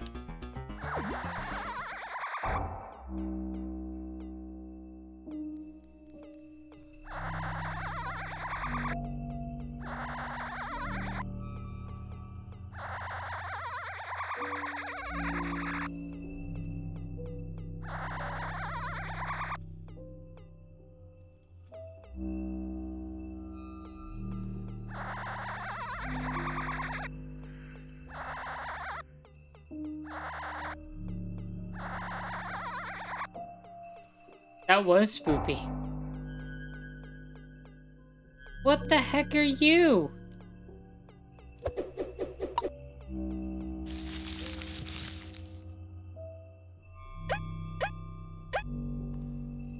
What is this?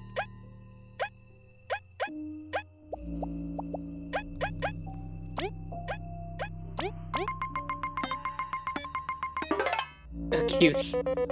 Deadlander Beta. This disgusting poison-vomiting creature is simply out of my reach. Bee Leaf, I have never needed you, more than I do now. Poison spitting, you don't say.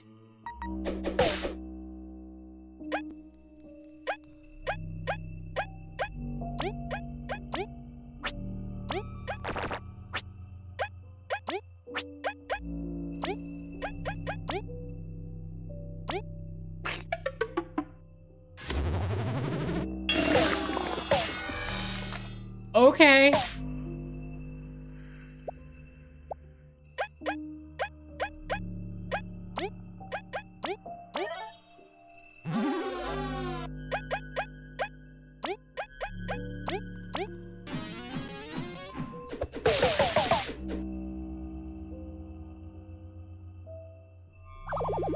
Everything here makes me uneasy.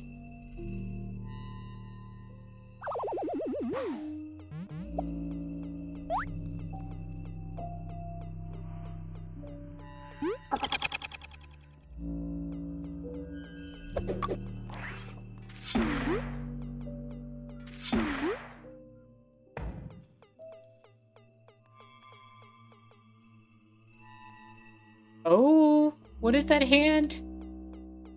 Oh, that's...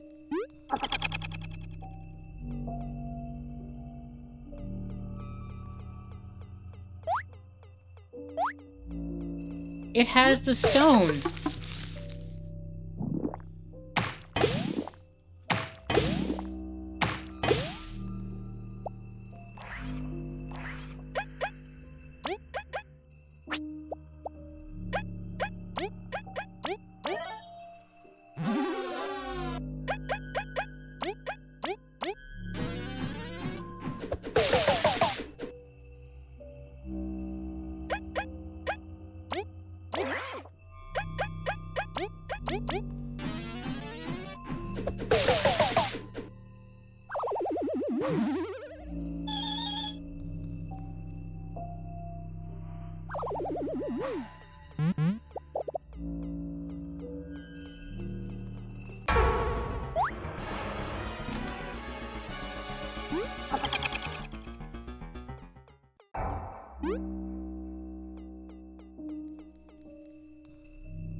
Oh, was I knocking the stone down to distract it? Whoops. I messed up.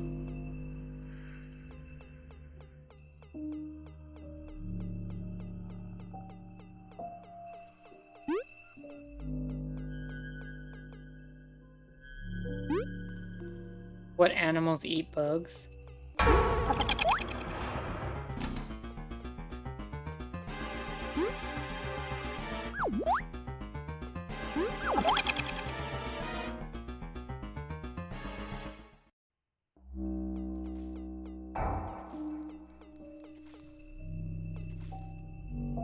Is this just gonna keep getting deeper? Because I don't know if I want to keep going. Like, is there gonna be a fast travel back out of here? Or like another location?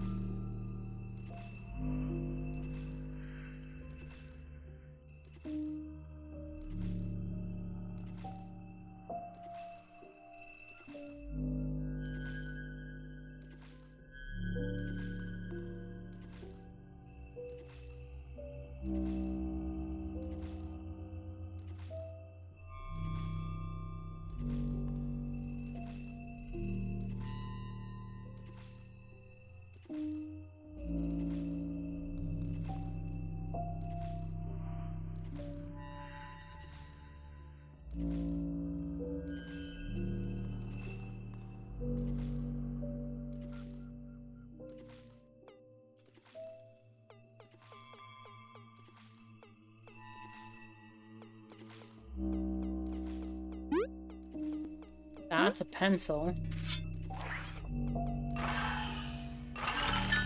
It was a weird hand. It was claw-like. But it was like, almost like a bird, almost, actually. Okay.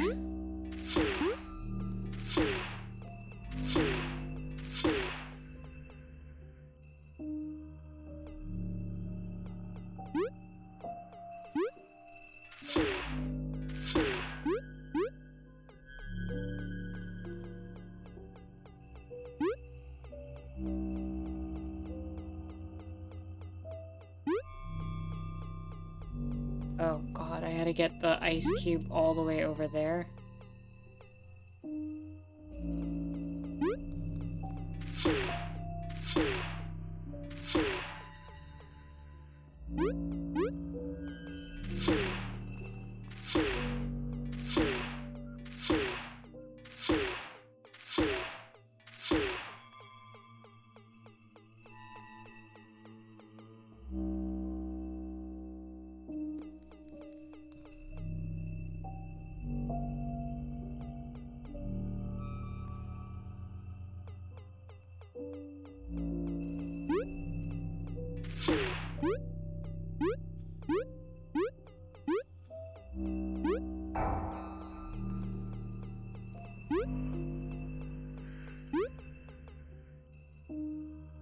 What is that, though?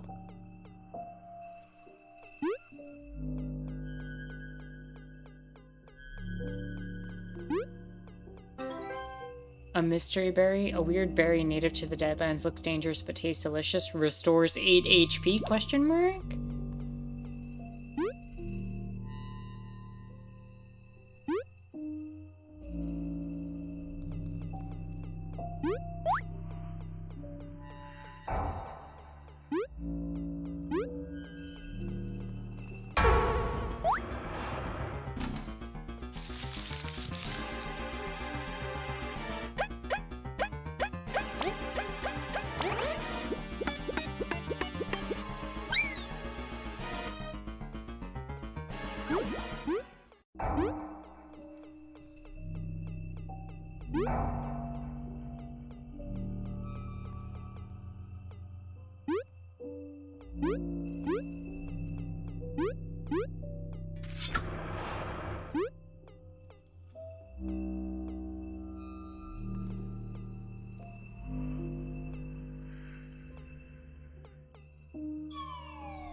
Okay, please move.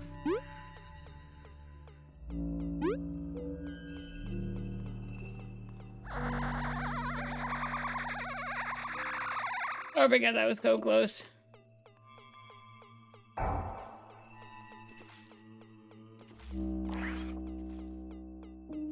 Red crystal.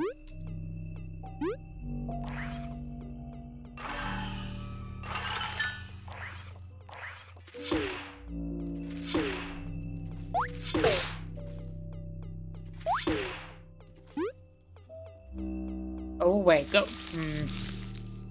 Alright. Yeah, I'm gonna have to... Item, danger... I'm running out of danger spots.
This is still so creepy to me.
I think I need to just run.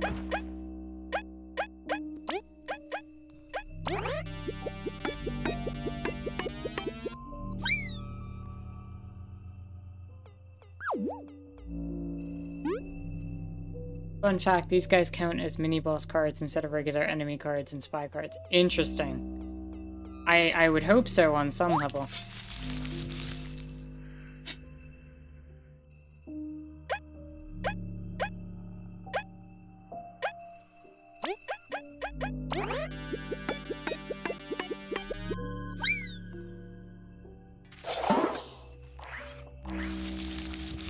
Can I function before you get back into battle with me?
This place is absolutely dreadful. I've sung in worn-down pubs fancier than this. Those Deadlanders aren't anything to mess with either. The red crystal's a good spot to grind levels. I can imagine. I pray we won't run into too many of them climbing this behemoth. It seems to be a machine. The giants handled power at such a large scale. And it's a bit chilly near it. Reminds us of the Lost Sands Castle. Is it a refrigerator? It can't be as tall and as cold as it wants. We're gonna climb it. Such a simple mind. Let's go in then. Wait. What is it? Everyone, we've been surrounded. What the heck? When? We should fall back. There's no way out. They've completely pincered us. Everyone, there's no choice. We fight as one. Well spoken, my knight. I shall assist thee as well.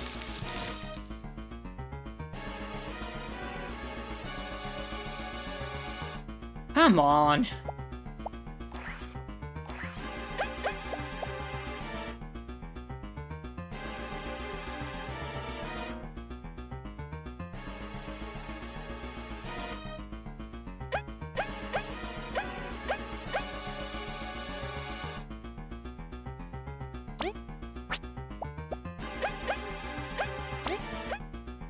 And me with only one danger spud. Fortunately, there's Maki here, so...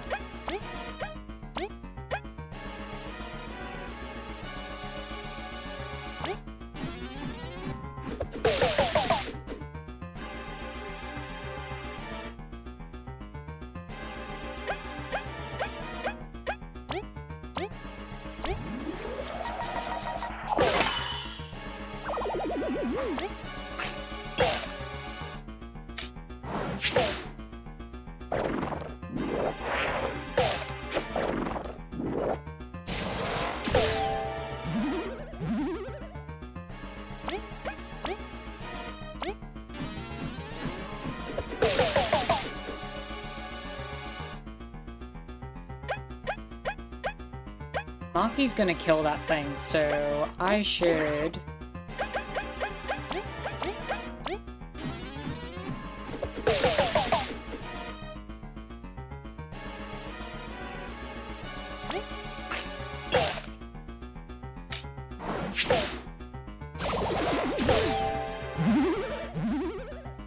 That's unfortunate.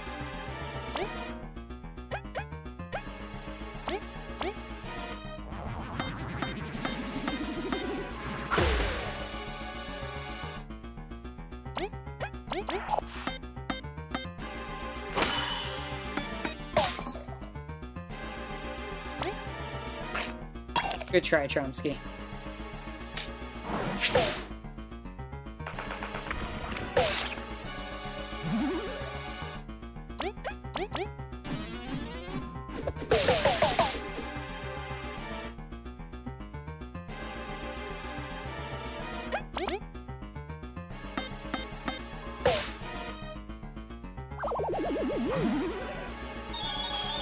Level up.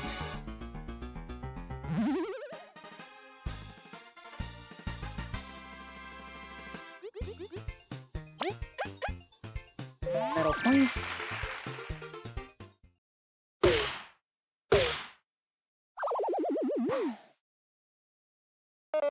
Good thing the others stayed back. That was close. Not at all. Everyone, you did splendidly. The coast is clear. Well, duh, you were with us. Look how proud Chomsky looks. Just sitting there looking up like, hey, I'm here. I'm Chomsky. I did it. Let's press forward. We need to find a way to get the others to come over. We were fortunate to have help. The Deadlanders must be slowing the Lost King down as well. Let's catch up.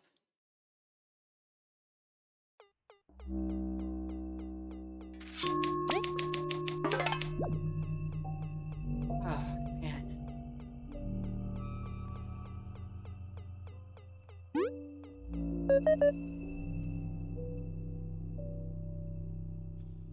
It's impressive how they made a plant with no eyes so expressive. Truly.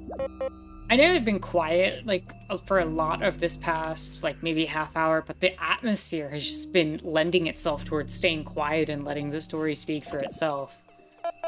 Such a massive machine for us. The legends say the giants were huge. These machines must have been normal sized for them. Handling such great power, how could they have vanished? And with the state of this place, how could it happen in such a terrible way? Even though it's super old, that machine's still working. The giants made pretty sturdy stuff.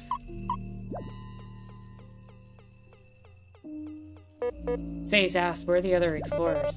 They stayed behind. The Deadlanders were too tough for them. Maybe we can open a path for them to come over. Maybe, but this place is something else. For once, I fear for our safety. I'm gonna be fine. We've all gotten super strong. Thanks. Zast, come my fluff. I must look dashing when we take down that tyrant. Are you, nervous? No, it's gonna be fine. It's gonna be fine. It will, I promise. We will protect you. We don't need it seriously. We're gonna do it anyways. That's a plug. That's a pipe. And this looks like the door to a refrigerator.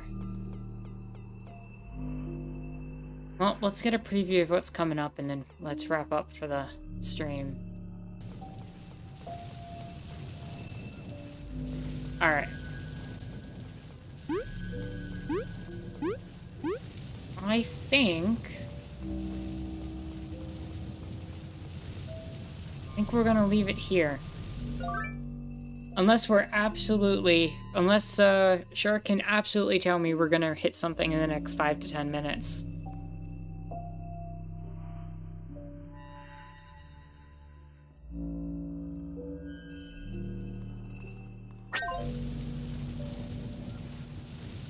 Because I don't want to go over too much.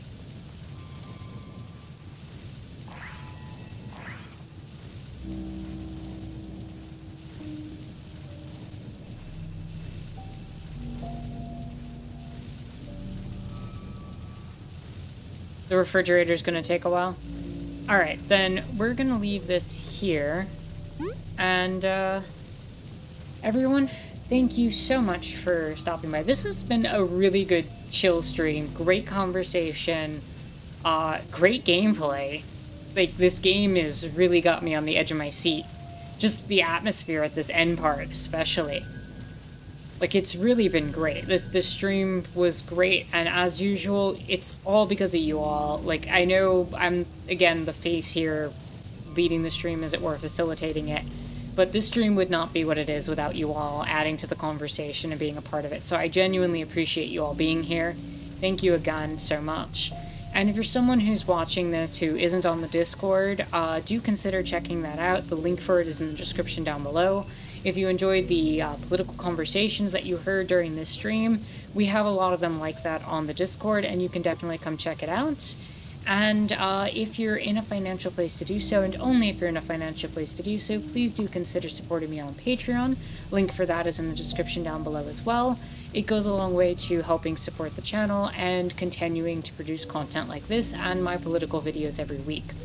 With that said, thank you again so much, everybody. My name is Anarchist Terra. Have a lovely day.